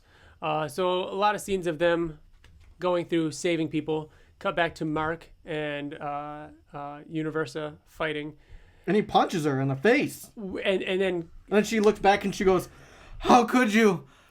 I'm a woman! She doesn't What really movie? do that. What movie, I Ryan? don't know. Come on! Come on. How could you? Oh, I'm so sorry. I'm so sorry. I'm a woman! That sounds so familiar. Come on. I don't know. 4 or 5. Still alive! Why would me and Bill be quoting this? Is this Hocus Pocus? No. Why I did understand why you would think that. Why did you just do Bette Midler's voice? He What did is it? Michelle Pfeiffer's voice when she's getting shot. Is this the movie I haven't seen? We talked No, about it. you've I You've haven't never a seen billion Batman times. Returns? Oh. Actually, I've probably only seen that like 1 or 2 times. I thought you were talking about Dead Alive or whatever it's called again.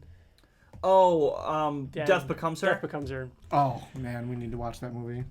Anyways, yeah, Mark has this, How could you? The look on her face is, I'm a woman. and that's what Mark talks about. And I actually like that. He says, you don't know this being an alien and all, but my dad was also a superhero, which is a long story. Anyway, never got around to asking him about it, but I know he fought his share of female villains in the day.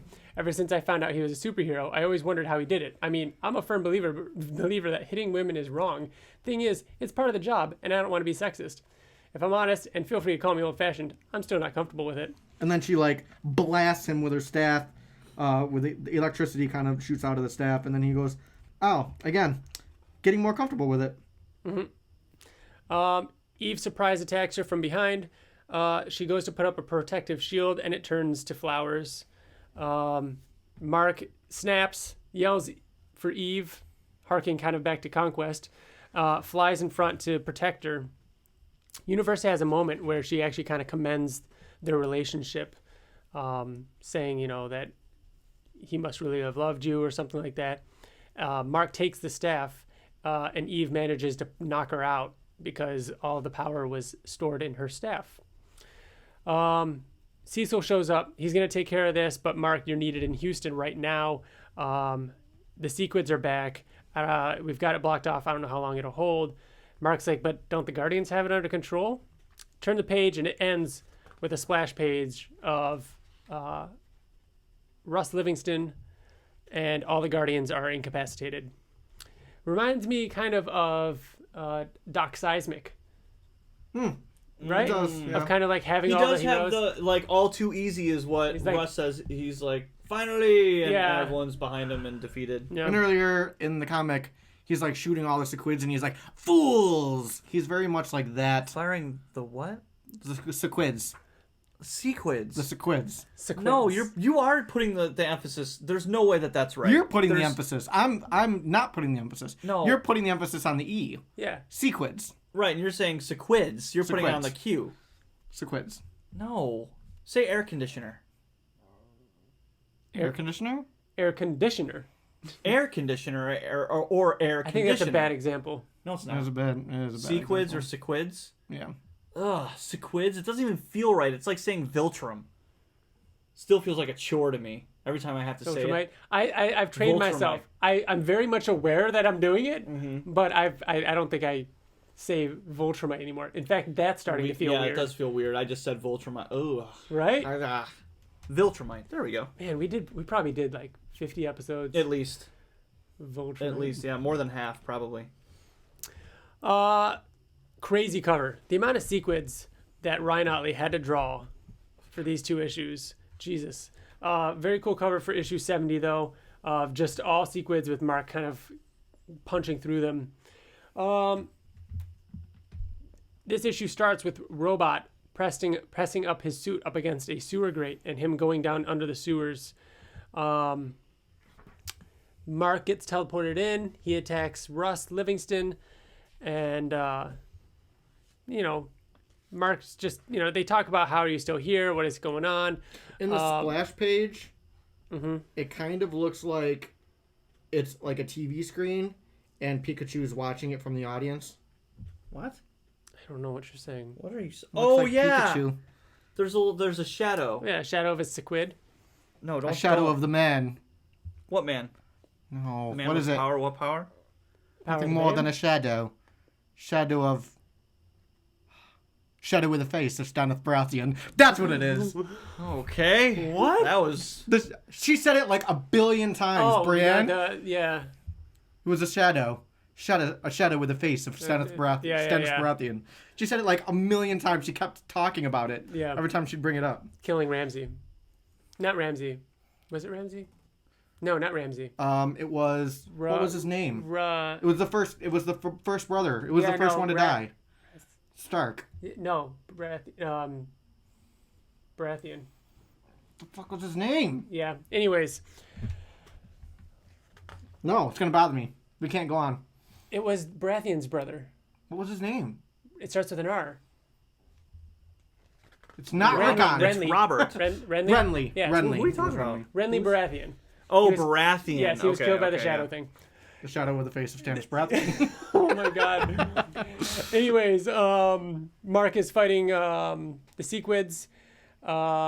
He like basically lays out Russ's plan. Russ's plan, and he's like, actually, yeah, that's our plan exactly. They take that opportunity for the Guardians to start fighting back. The Guardians start teleporting people out while Mark occupies Russ Livingston. Meanwhile, down in the sewers, really cool image of Rudy, or I guess as he is Rex at this point. He did change his name to Rex. Yeah. Young Rex is down in the sewers trying to find something. What was his goal? I'm trying to remember. We'll figure it out. He doesn't say. My suit's closing up. We've got to resume the attack, keep them occupied while we evacuate the rest of the civilians. Yeah. He hasn't said yet. So this is what I wanted to bring up earlier. So a lot of build up for something that didn't have as much of a payoff. And it's because of this. I feel like there were a lot of good ideas in this, like him keeping somebody in the sewer, like somebody safe. Like a duplicate. But they knew about it. So like they handled it right away. I'm so They glad. didn't they know had about to it. wrap it up. I had to- I yes. felt like, but that's why the payoff was just Like was quick. that's what Rex says. He says, "I knew it. What we're fighting above is little more than a decoy. Even if we went up there, you're hiding someone around." Like literally for the last years of reading this comic, you would be thinking, "We get it. You've got one. You're building people. Of course, you're gonna have one stored away." Yeah, but that's why I think that the payoff wasn't that big because it was just completed. I think the very payoff quickly. was big enough, mostly for what's about to happen. I think it wasn't so much about the attack, but it's about how Mark handles it. So Mark's freaking out on him, saying, "You're not going to succeed. You know, the people of Earth have endured too much. I won't allow you to harm them. You will not enslave this planet, my planet." And then he has a moment where he's like, "My planet?" And he basically catches himself saying that. Rex finds the Sequid guy down in the sewers. He gets attacked by Sequids, and one looks like it's crawling into his mouth. Meanwhile, they're wrapping up. They've almost got all the civilians out from the bubble. And then Rudy uses uses his sonic device to make all the Sequids, blow back, shoots the guy and himself with the dart, and they get teleported back to the stadium. Is that the dude? What dude? The dude with the babe. What babe? Babe with power. What power? That Power is. of voodoo. Who do? You do. Do what? Remind me of the babe. Da-na. Huh? Who? Oh, that is the dude. No, that's not the. Oh, that's the dude. Yes. Oh, The guy with the yeah, glasses it is. and yeah, that's And that's what's his face? plays the voice of Sully in Monsters Inc. and Yes. also the crazy guy in Cloverfield. Oh my god, what is his name? Jeff something? Yes. Bridges? No, No. Roseanne Barr. Oh, Oh, that's John Goodman. John Goodman. Yes. Yes, the I've never yes. noticed that them right there. There's also a priest. It's Jeff Bridges though, Yeah. and John Goodman. Mark is still fighting Russ. They've cleared all the people, so now the Guardians are like, let's take this jerk down. So and they keep fighting him. They keep fighting. Turn the page, and then They get close to it, but they get to the point where they're all being incapacitated, and they can't stop him.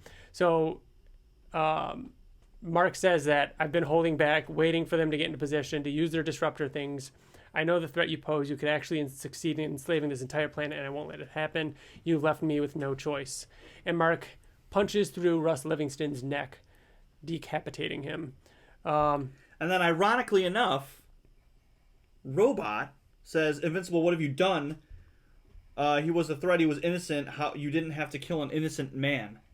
And yet, Robot has no qualms with. But Robot says right after that, you didn't have to kill an innocent man, we would have found another way. We could have made this work. We could have made this work. So If you, are you comparing that to what Robot was has later? done? Yeah. First of all, two things. Oh yeah. He I goes want to say Thrax, one of them. Or One, Thraxon he's a different dimension. man later. Right. After what happens to him in the Thraxon dimension. And Not only that, but he tries very And- hard yeah. to turn people before it gets down to that point. So He makes a point to say every there time was he no kills other somebody way. or like Are you throws talking fucking about the monster robot girl- war? No. Oh no, I'm talking about like every You just person said that he he's tries killed. to turn some people. Well, Yeah, there's that too. He does not at all. Wait. Let's use Shapesmith What? as an example. Is that what you're talking about? I mean, that comes way later. when Robot turns and kills everybody. Yeah, Right. that's way fucking later though. I'm talking about like issue 112 where he throws Monster Girl into space, long before the Robot War, long before the That's- Robot Yeah, War. you're both During talking about the same thing. You're both talking about robot- no. The Robot War is issue 142 or whatever. one of the Oh, last- okay. No, I'm not talking about that robot war. Sorry, I'm talking about. But yes, I'm when talking he- about the when he- mutiny. I'm talking about all that stuff. He didn't give He anybody didn't- chances. He didn't directly. No, we didn't see that. But what I think TJ's getting at is that like, and kind of what you're saying in a way, like Robot knew But there at was that no point other way. that he had to get rid of certain people because he knew they wouldn't. He like did the equations. Very dinosaurus of him to be like, Right. I know Shapesmith would never agree to this, or he would pose a threat to what I see. You know, and so on. Right. It's a little warm in here. It's a little warm. We're wrapping up. We're getting close. Cecil and Donald are just like, Donald's like, I can't believe it. I can't believe he just killed him. And Cecil's like, I can. He's had a lot to deal with recently. He's been pushed to the edge. What else? We've got Oliver talking with his tutor, and they're talking about how his aging has slowed down considerably. His grades are very good. Trying to think. Yeah. He's pretty smart. Yeah. He's disappointed that it's going to be a while before he's an adult. Yeah. Rudy, Rex, and Amanda have a cute little moment. She forces him to go shower before they start getting close. He goes in the shower and coughs up 2 sequids. He manages to kill them both and says, finally, at long last, it's finally over. Which is great.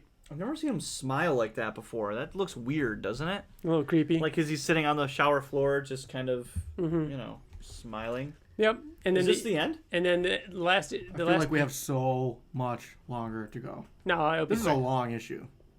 What, Returns? This last issue. It is, but half of it's a long recap. issue. Yeah, that's true. Yeah.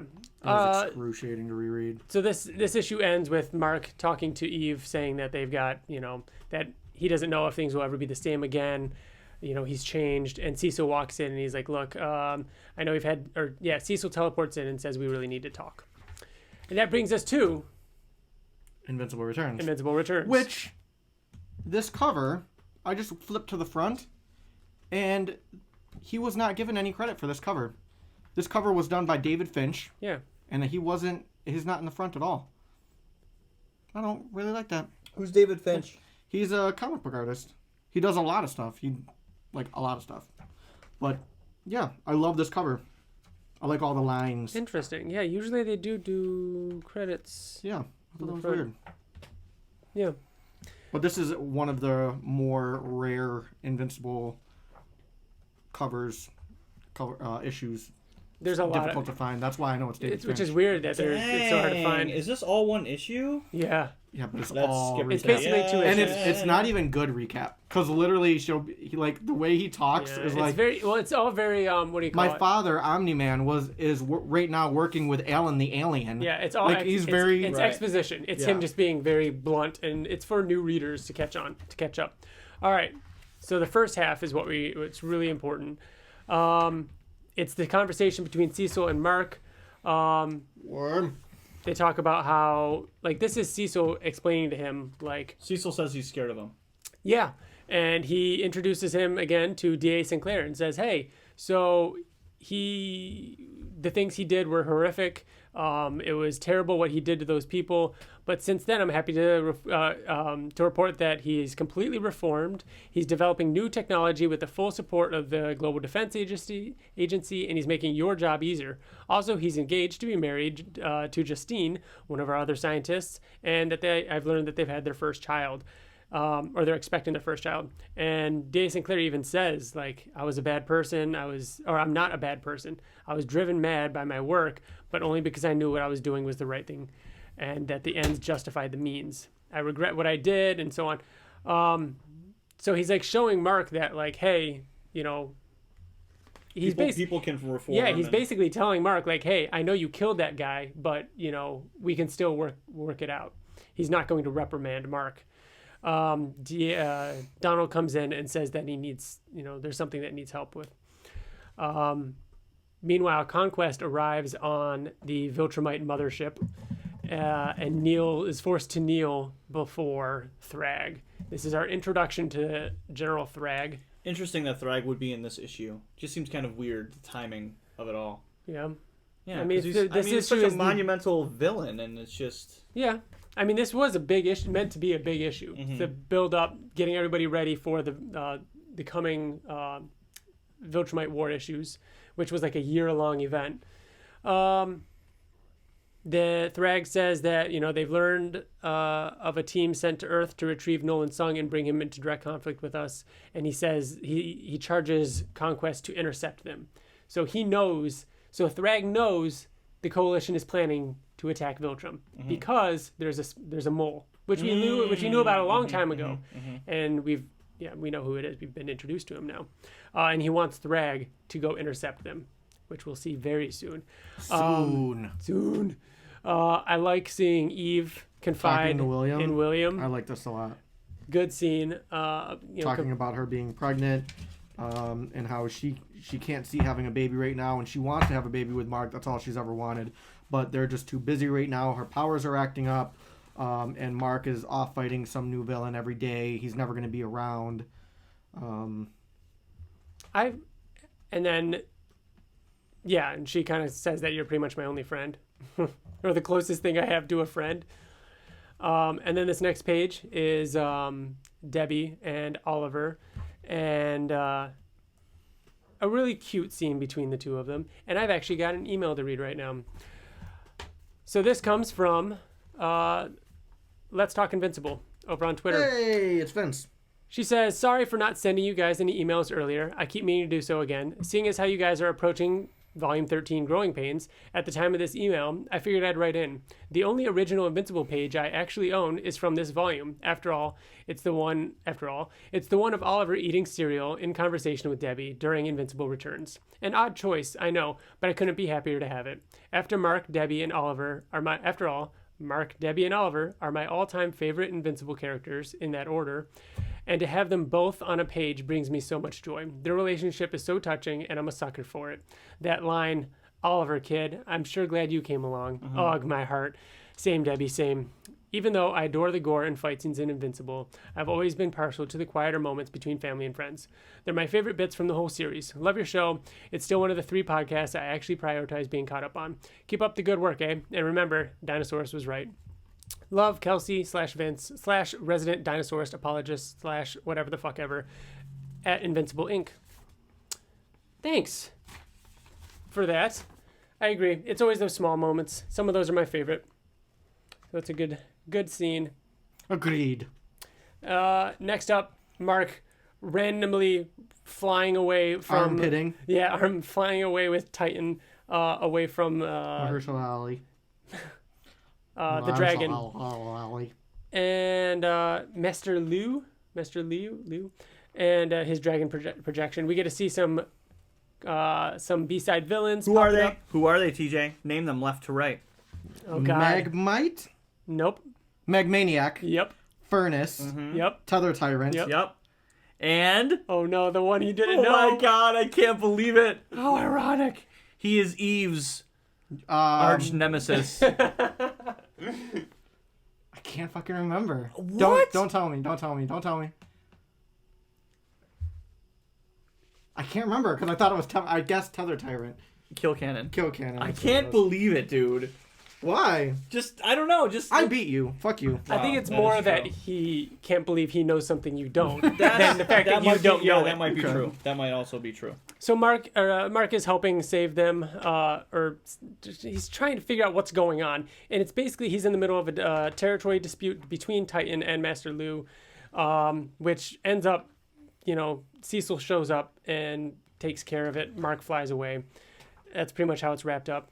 Mark confides in Art Rosenbaum at his shop, saying that he feels different.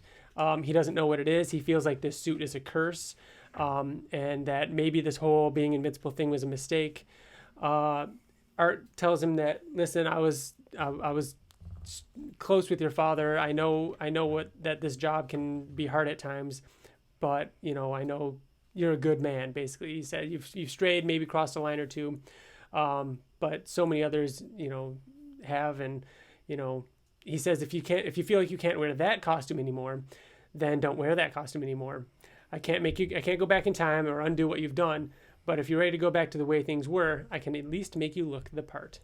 And this is great 2-page splash of Mark Back in the classic. costume.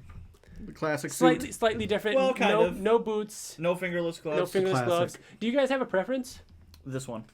You like this one? Yeah. A little bit sleeker. No not the boots. Like I this agree one. that like this one. this figure right here that we've got in front of us. This has the boots. This has the fingerless gloves. The knee pads. The knee pads. Yeah. Mhm.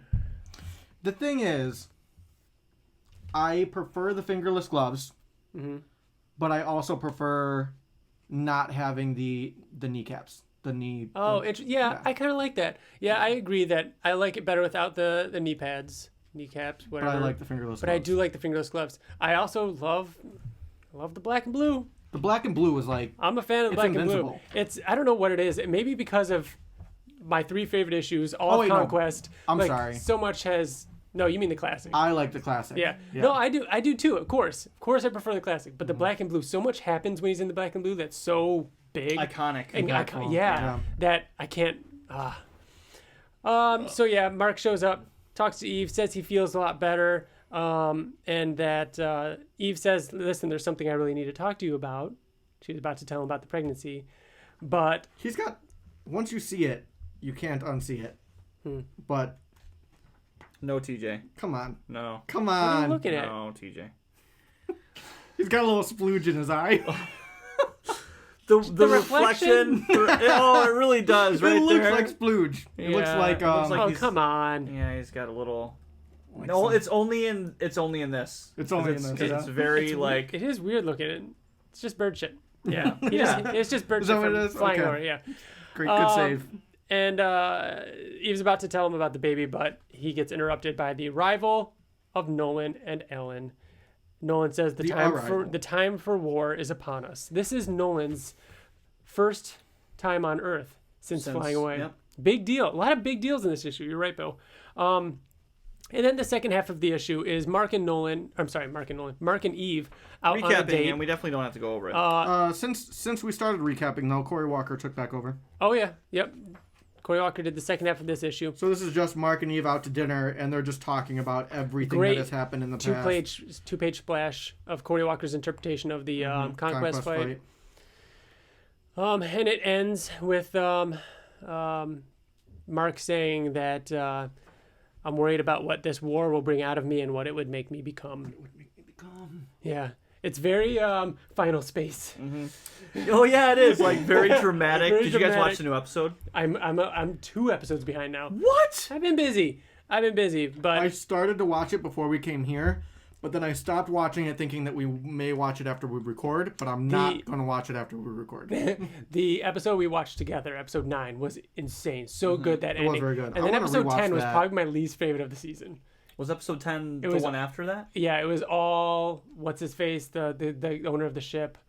It was him marrying that squid thing. Yeah, that one was just okay. Yeah. That one was just okay. But following that episode, though, I was like, damn. This one was I laughed out loud the Okay. most. But I'm 2 behind, so. Yeah. So When that did you does watch it it? for. Well, This morning. we're talking about other stuff, so let's go right into that. Actually, real quick, before we talk about other stuff, that completes our reread for volume 13. We're gonna be talking volume 14 next. It also ended hardcover 6. Yeah, so jumping into hardcover 7.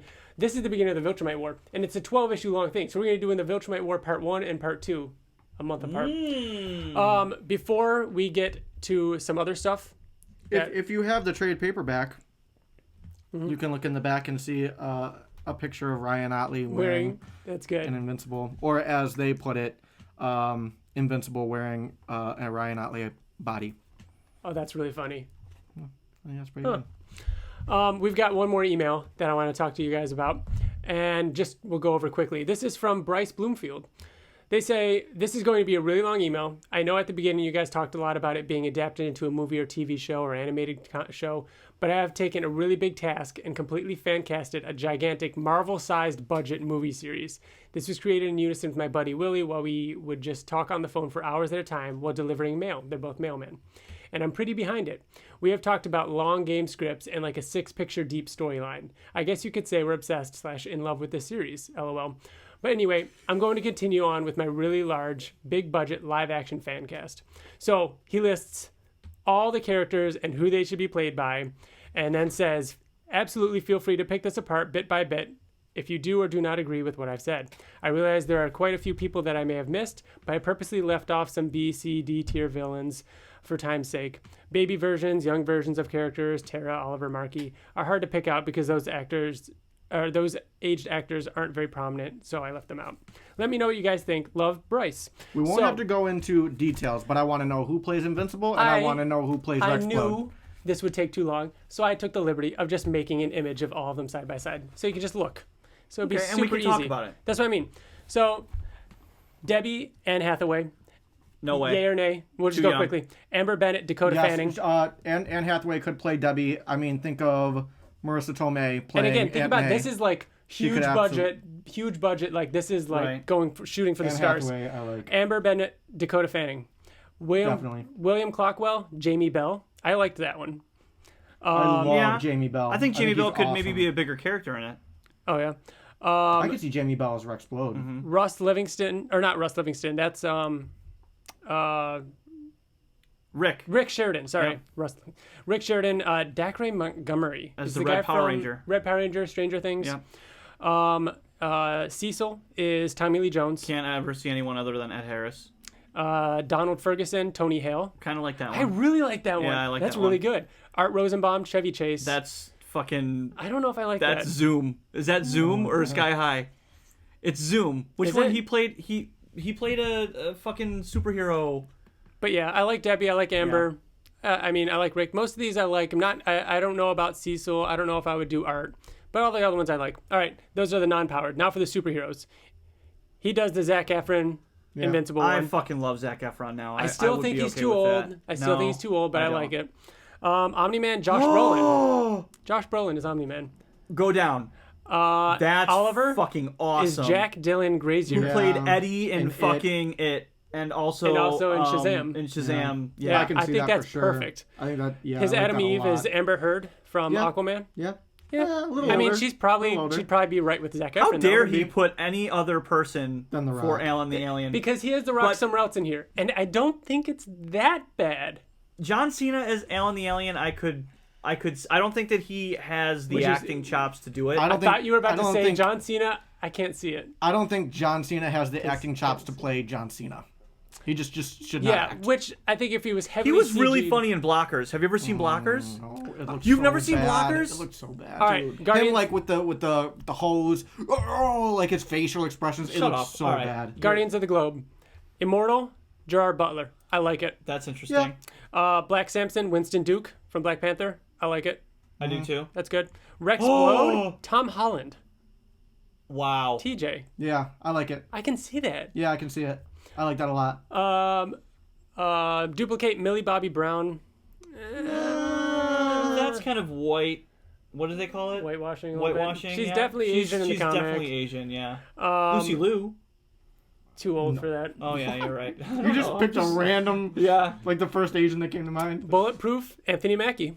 Yeah, Sure. Yeah. He's a superhero. Young Amanda. Sadie Sink from Stranger Things. Oh, Oh, I know. redhead? Yeah, The redhead. Okay, yeah. I can see that. I like her. Older. Amanda, Margot Robbie. I could. I can see both of those individually, I can't kind see of, that. Yeah. but I can't see that actress Together. turning into that actress. You know what I mean? Like, more so the young, more so Sadie Sink. Shapesmith, Jim Carrey. I don't like that Maybe Jim because Carrey it would from take the 90s. it would Yeah. take me out of. It would take me out. You know of who it. Yeah. I could see. I like it. being I like it, Shapesmith but better. I just can't. Is he like- just- iconic. Yeah, it It's like doesn't Paul work. Rudd. I could see Shapesmith being like that. He's got the right I can see idea. that. Yeah, He's I got can see the that. right idea.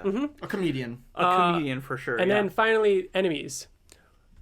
Which beforehand he did say robot would be Alan Tudyk as the suit Yeah. voice. Yeah, which I love. Yep. All right, Mahler twins, The Rock, Dwayne Johnson. That's not unheard of. Yeah, I mean that's not that's. bad. I mean that's. Yeah. Angstrom Levy, Donald Glover. I can see I that. kind of like too. that. I like that. I really like that. Make him Yeah. a little bit younger. You know, Battle Beast, Chris Hemsworth, just voice and mocap. yeah. Sure, whatever. D.A. Sinclair, Asa Butterfield. From. He's awesome. I, don't like know. him a What lot. is he from? He's from. Boy in the Striped Pajamas. He did a lot of. shit. When he was real little. When he was real little, he did. He's on that Netflix show about sex education. Ender's He's on Ender's that. Game. Ender's Game. Ender's Game. He was like in he's Ender's famous. Game. Yeah. I mean, sure. Conquest, William Hurt. That's very interesting. I don't If agree William with Hurt, it. if William Hurt like he's got yeah. jacked, I think maybe, but he's He also said Ron Perlman, but he can't decide which one. no, definitely not Ron Perlman. I don't really care for either of them. And Thrag, That's fucking awesome. Christian Bale, That's good. which I is like that. awesome. That's I fucking. do really like that's that. fucking so good. I think that's Christian perfect. Bale as a fucking villain. That might be my favorite. Like Fan casted. if that. Yeah, that's It's up there. That's good. I'd love to see him play like a villain like that, and he Yeah. would fucking kill he it. would Yeah. fucking kill Thrag. And then He would fucking finally kill we've it. got And that's my second favorite out of this then- list. and then we Kate got- So Beckinsale here's the as thing. Nissa. Here's the thing. Kate Beckinsale as Anissa. Kate Beckinsale as Anissa, looks wise, absolutely, but I could not see Kate Beckinsale doing the things that Anissa does. No way. Why? couldn't That's see I that. think what would make it great. No. Did you ever see the Total Recall reboot where she was bad? Yes. Yeah. I didn't. Enough said. No, not enough. yeah. We need to talk more. He also they also put James Franco as Dinosaurus. I'm assuming David Anders. Oh yeah, That'd be kinda yeah, because funny. he'd be like, he's like, bro, dude, bro. Yeah. I like the Tom Holland as Rexplode. I never- still like my pick better than that though. Dave Franco. I think he'd be Franco he's is good. made for Rexplode. Yeah, Dave Franco's good. But no, All right. Tom Holland would be I very fucking cool. love Christian Bale as Thrag. Yeah, I like right. that I a can't lot. get that out That's of my- my head. that's my That's a favorite one really out good there. one, yeah. That's the best one he had. Thanks for again sure. for Bryce for that's my phone for writing in. I really appreciate it. Remember, if you want to email us, you can email us at theinvinciblepodcast@gmail.com. Find us on Twitter, Facebook, YouTube. Real quick before we head out of here, Let's what talk did about you other guys stuff. think of it too? This TJ is can how go- I've been describing it. I described it better. Go. It did not meet my very high expectations. However, I still loved it. First one is still better, but I still loved it. I loved it. I think that if you compare it to to other horror movies, it's still leaps and bounds better.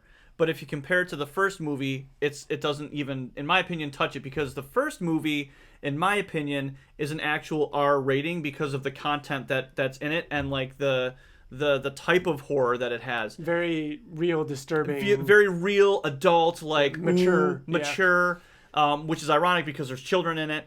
And this one, which has adults in it, seemed very PG-13 horror movie. That's the best way that I can which is the describe kind it. I don't like, which is what I don't want it to Right, be. and that's what it is. So if you go into it knowing that it's a little bit, it feels more like a PG-13 horror, like monster gore. Like, Are you satisfied with the conclusion of the story? No, but I knew that I wouldn't be because I fucking hate like overcome your fear and he's weak. Like I just don't like that, and that's in the book. Yeah, you know what I yeah, mean? So, but the first movie is fucking perfect, and this one was good. Yeah. It was good. I like when we talk about the negatives.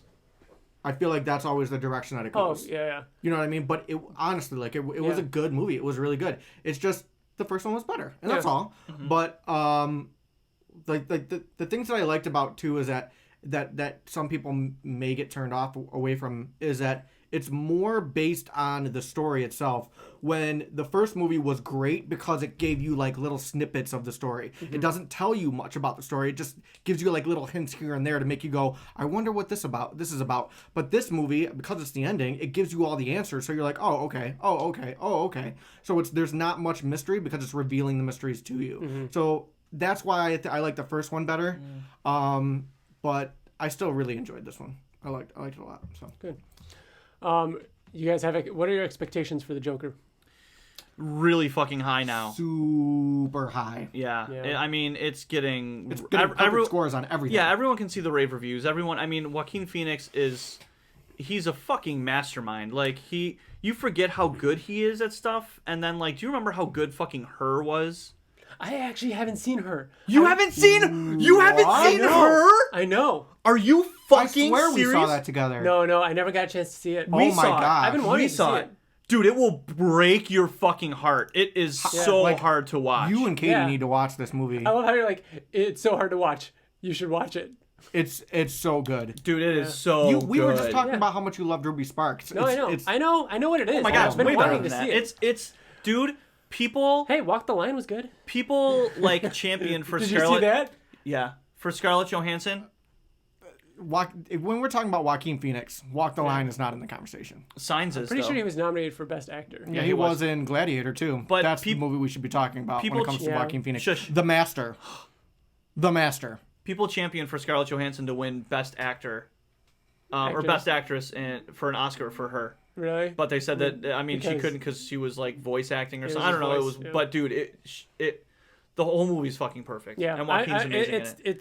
I was actually thinking about it recently within the last month or so. You, I about feel watching like, are the most excited for Joker because Me? it's completely disconnected from everything else, which is it. what In you that want regard, from yes, DC but movies. I think based on what you guys talk about, I'm not the most excited. I mean, I'll see it. I'm not Eventually. excited. I am like really fucking excited for it. I'm really anticipating it. I'm excited in the fact that, like, yes, it's what I want DC to do, but I'm really concerned with like how are they going to tell this story? Like Motives and stuff, Like, like- how does it end? Think Right, about that. Have you right, thought right, about right, that? Like, right, does right. this movie, can it end? Like, is it like it ends with him being a serial killer? Mm-hmm. You know what I mean? Like, how is but that? Oscar type movies do that. No, and I think not that's what they're really. going for. Well, there's not Especially when it's necessarily like, an end like to they're Joker. they're gonna make us sympathize with this serial killer, and then it ends with him continuing to be a serial killer. Like, Oscar movies will do that, but they'll like die in the end or something, and No, it'll be, I think- you know, like what. It just seems like I don't know. I just don't know how to. I don't know how to comprehend this movie. Is my problem. I feel like to get, I mean, it's rated R. He could like kill somebody in the end, yeah, like brutally, sure. and it could end like that. Like it could be. that won't be satisfying to me. There's I- No, I it's don't not want- supposed to be. I don't- Oscar movies don't. I feel like they don't have satisfying endings. Not always. No, like just because it ends abruptly or something like that doesn't mean that it's not Have satisfying. you ever seen the King's Speech? Can you stop saying like Oscar movies like the King's Speech is in there. It's won an Oscar. Well, I think you Sure, can. Like, I'm not saying that all. You're Oscar talking movies about end the like same you're way. talking about the Oscar Did you movies. see The Wrestler? Yeah, Okay, so that's a movie that ended sad. yeah. but not like, abruptly. But was the journey like worth it? I don't know if what I'm saying is like if you're comparing it to The Wrestler, whereas this is going to be like he's going to have this mental breakdown, and we're going to see him go through this traumatic stuff and then turn to villainy. The end. It's like shit. You feel like crap, and you don't feel. There's nothing to feel good about, even in the darkness. I of think it, it's gonna make like, you sympathize with like, oh well, I could be the clown prince of crime. You know what I mean? Like, Well, I don't like that.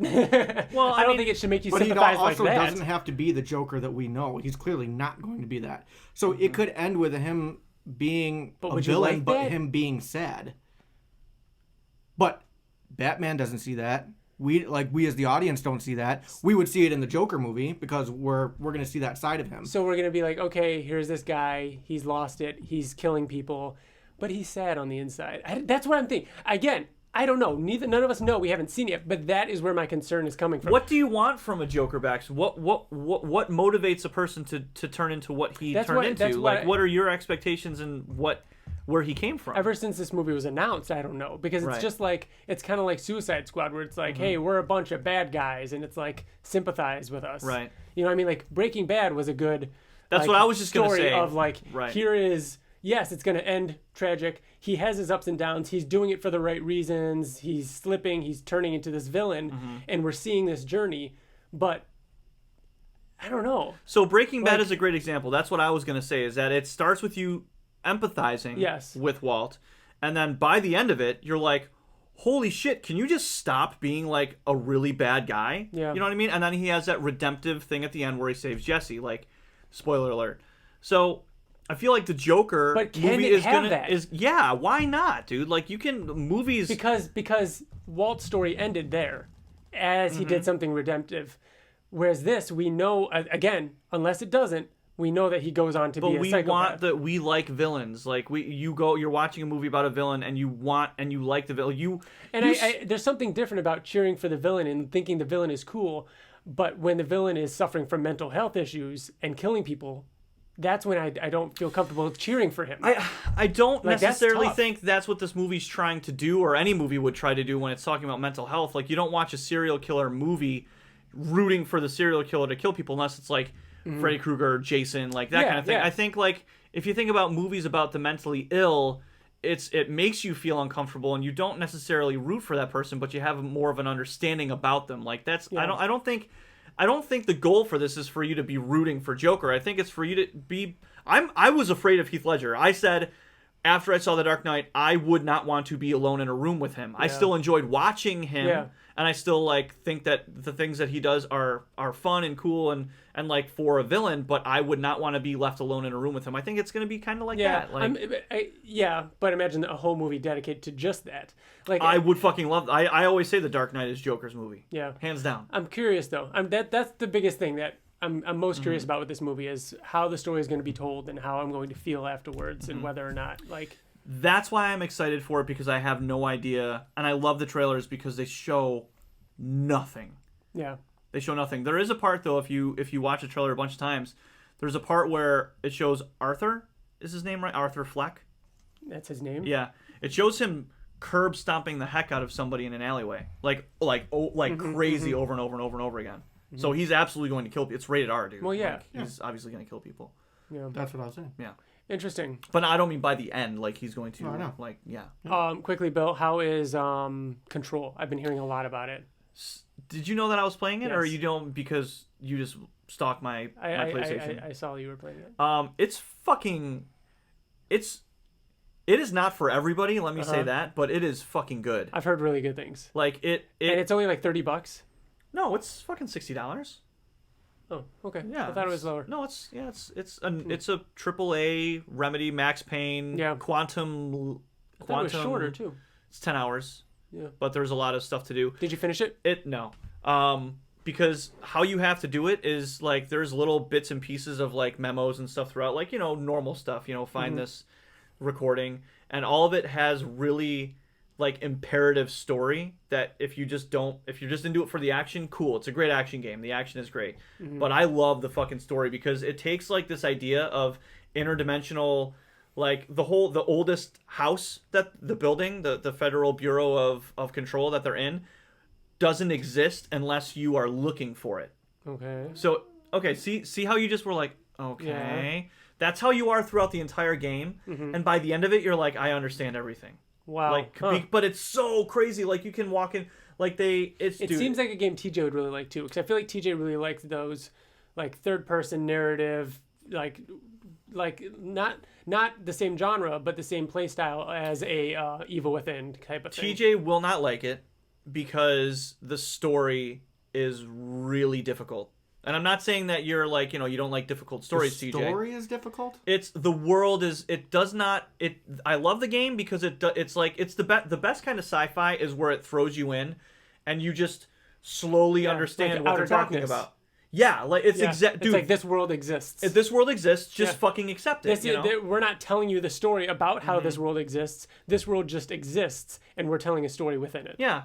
Like the beginning, it talks about how there's these objects of power, or these, and they're just like how this bottle right here can all of a sudden be an object of power where it just has a mind of its own, and it's controlled by, and they have no idea how it works, but they know that it works. Interesting. And it's very cool. Yeah. I finished my first playthrough of Ultimate Alliance on Switch. I'm really enjoying that. Comic-wise, I'm really liking Hickman's X-Men run, Powers of X and House of X. I didn't read the second issue of White Knight yet, but the first issue was awesome. I'm excited to read the second issue. TJ, how's Descender or Ascender?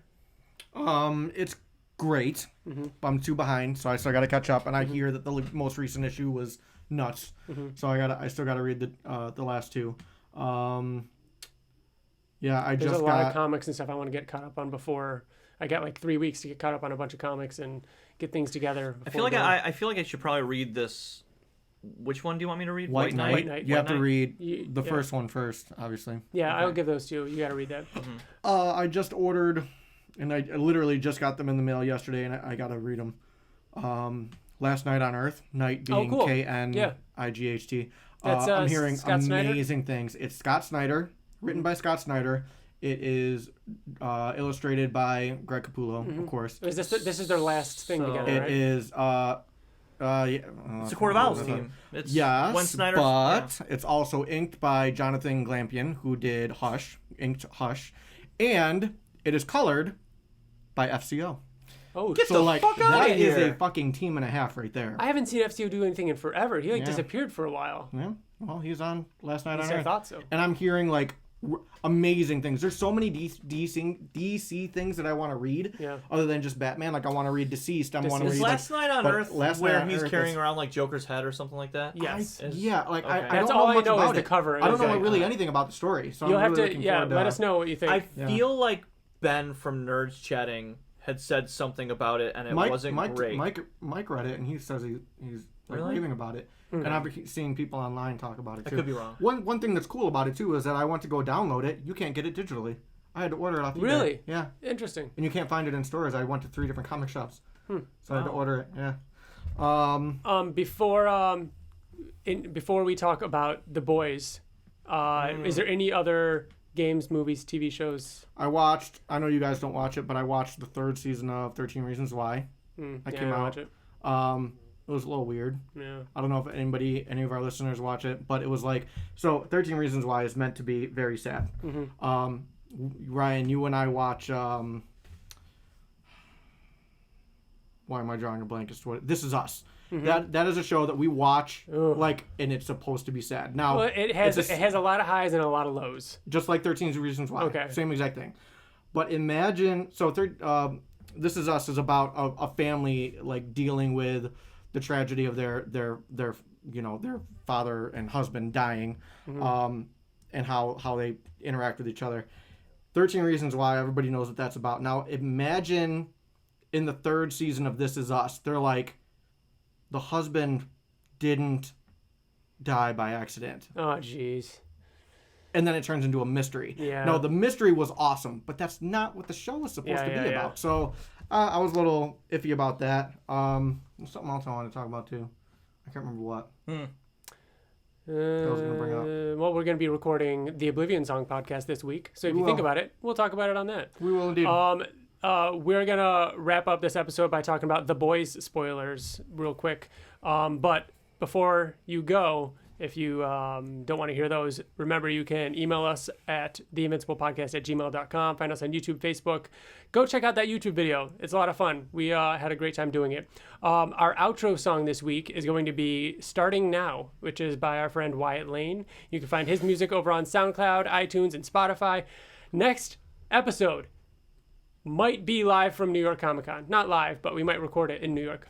We don't know yet. We still have to figure that out. I will say that last year when I could not imagine recording an episode. Oh, it'd be at the hotel. I mean, we have a hotel room, but literally, me and the friend that I went with, John, we would go back to the hotel and just crash. Yeah? Like, you're walking everywhere in New York City. Everywhere. It's we'll exhausting. see. We'll see whether or not we then. If not, then we'll record when we get back. So that's it. Thank you all for listening. Let's talk about The Boys real quick. So moving forward is going to be The Boys spoilers for the Amazon series. It's been so fucking long since I've watched it. I forgot it too, because but it took Bill like 6 months to just fucking watch finished it. So Bill, you can lead this quick discussion. What were your thoughts? I don't think you're gonna like what I have to say about it. You didn't like it that much? I thought that overall it was good. Mm-hmm. I think that that quality of TV show about superheroes, it was way better than Umbrella Academy. Let me get that out of the way, leaps and bounds. Yeah.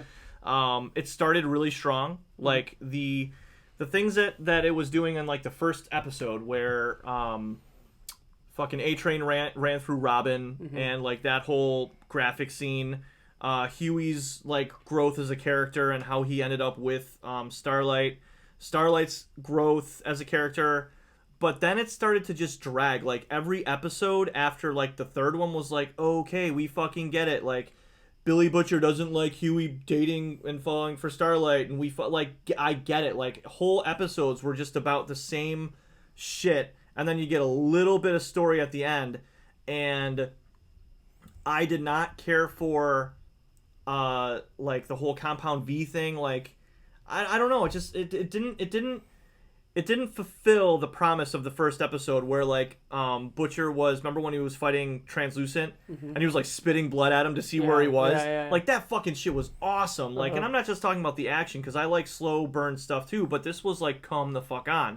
And then everybody was like, oh, Homelander, he's like so crazy and he's like this good guy, and then all of a sudden he's like really evil. Like he never was that bad to me. Like I think that's what made him so intense, was that he was never the crazy villain. He was always like, I'm going to smile and just rip your head off.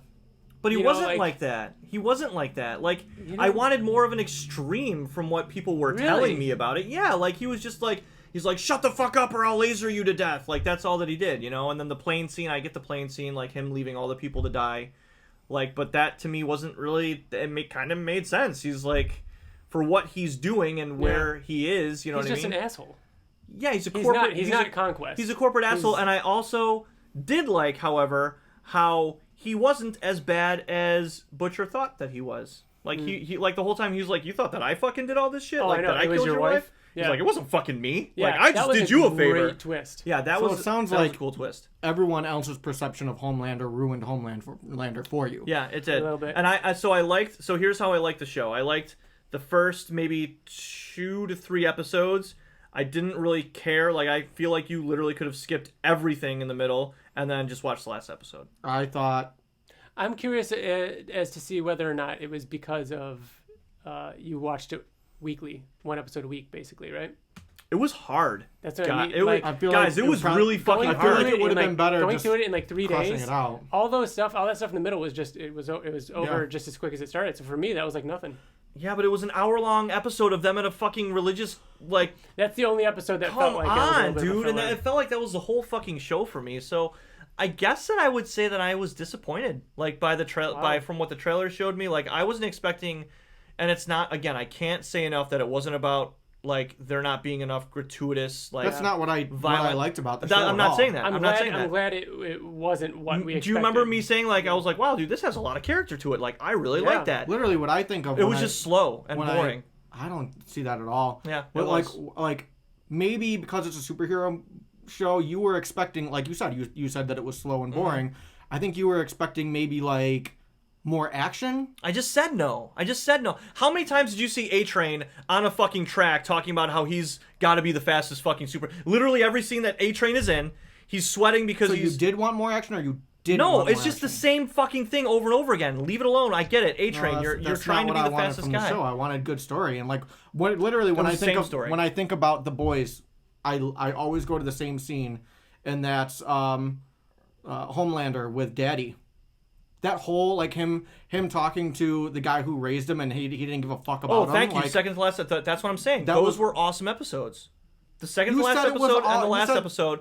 That was the second to the last episode and the last episode. You said literally the and then first and everything last in the middle. episode. You said everything. So you like the first 3 and the last 2. So you didn't like those middle 3-ish. I didn't like them at all. So you really enjoyed half of it. Yeah, I said like the beginning and the end were great, but everything in the middle was super boring, super annoying. Like, that was like I remember watching that scene and Liz getting up and like, Liz, like, because it was very fucking intense. Yeah. Okay. Yeah. So it sounds like you liked it, but you're saying I didn't like it. It sounds like you liked He it. liked half of it. He liked the liked beginning half and of the it. end. You liked half of it. It was not like I would not be sad if there was not a second season. Like that's where I stand right now. I don't know it, a single superhero show that has done better than The Boys. Not, I mean, literally, like, Lois and Clark. really? No. It's the best That was a superhero good show pull. on television. That's a good pull. Live action? Yeah. Okay. I would say that I almost enjoyed when I was watching The Flash, like the first couple seasons of that. I it's interesting because you were saying that it could almost do with an episode or two less, and being shorter. I actually really liked the length because I was so used to like all those Marvel shows that were like 10 or 12 or whatever episodes, and they were just always too long. And wait, there you go. Daredevil. What the fuck am I saying? Daredevil. But even season Daredevil, 1 and 2. even Daredevil, like No they way. were all like 3 or 4 episodes way too long. Like they have those dips in the middle that are just so. That's how slow. this felt. Though. Electro, like when But she this- came in, that was all like super slow. But even That's season Season 2 was not good, except for Punisher. when Punisher was when they went back to fucking Kingpin. That was the only like awesome part of season Yeah. 2. Go ahead, Ryan. But again, this being only 8 episodes was significantly shorter than any of those Marvel shows and stuff like that. So I'm just a little shocked. I think your opinion's totally valid and everything like that. I can totally see where you're coming from, but I wouldn't want it to be any shorter because then it gets to the point where it's like just make a movie then. You know what I mean? Like if it's four episodes, then it's like just make a 3-hour movie. You know what I mean? Like I liked the 8 hours. I liked the hour length. Like I don't know. I thought it was cool. Oh, and I really liked the Deep. Like I liked. I liked the black. What's his name? Him playing piano. No. Black yeah, Noir. Black Noir. Yeah. Him playing piano. Him making He was tea. Yeah. awesome. Yeah. He was awesome. Oh, he was so good. All right. I think that does it. Thank you all for listening. We are gonna head now. I already did all the outro stuff. So Yeah. right about now, Wyatt's music's playing, and we're gonna leave. So bye. Oh, this was a very awkward goodbye. Yeah. But I could. Okay. I could say write to us at Invincible Podcast. next time we talk, we'll We're be gonna have talking 2 New episodes York go Comic-Con. live. So if you're hearing this, go over and check out Oblivion Song Podcast because that'll be live right now too. True. Okay, bye. Okay, goodbye.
And then Indiana Jones is obviously. Wow,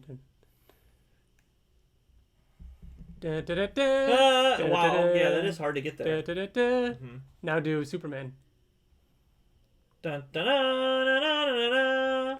Wow, Dun, good. dun, dun, dun, dun, dun, dun. Now Harry. Dun, Now dun, Harry. dun, No. dun, dun, dun. Yeah, now Harry Potter. This is the John Williams podcast. John Williams did Harry Potter? Yes. What? Where have you? What?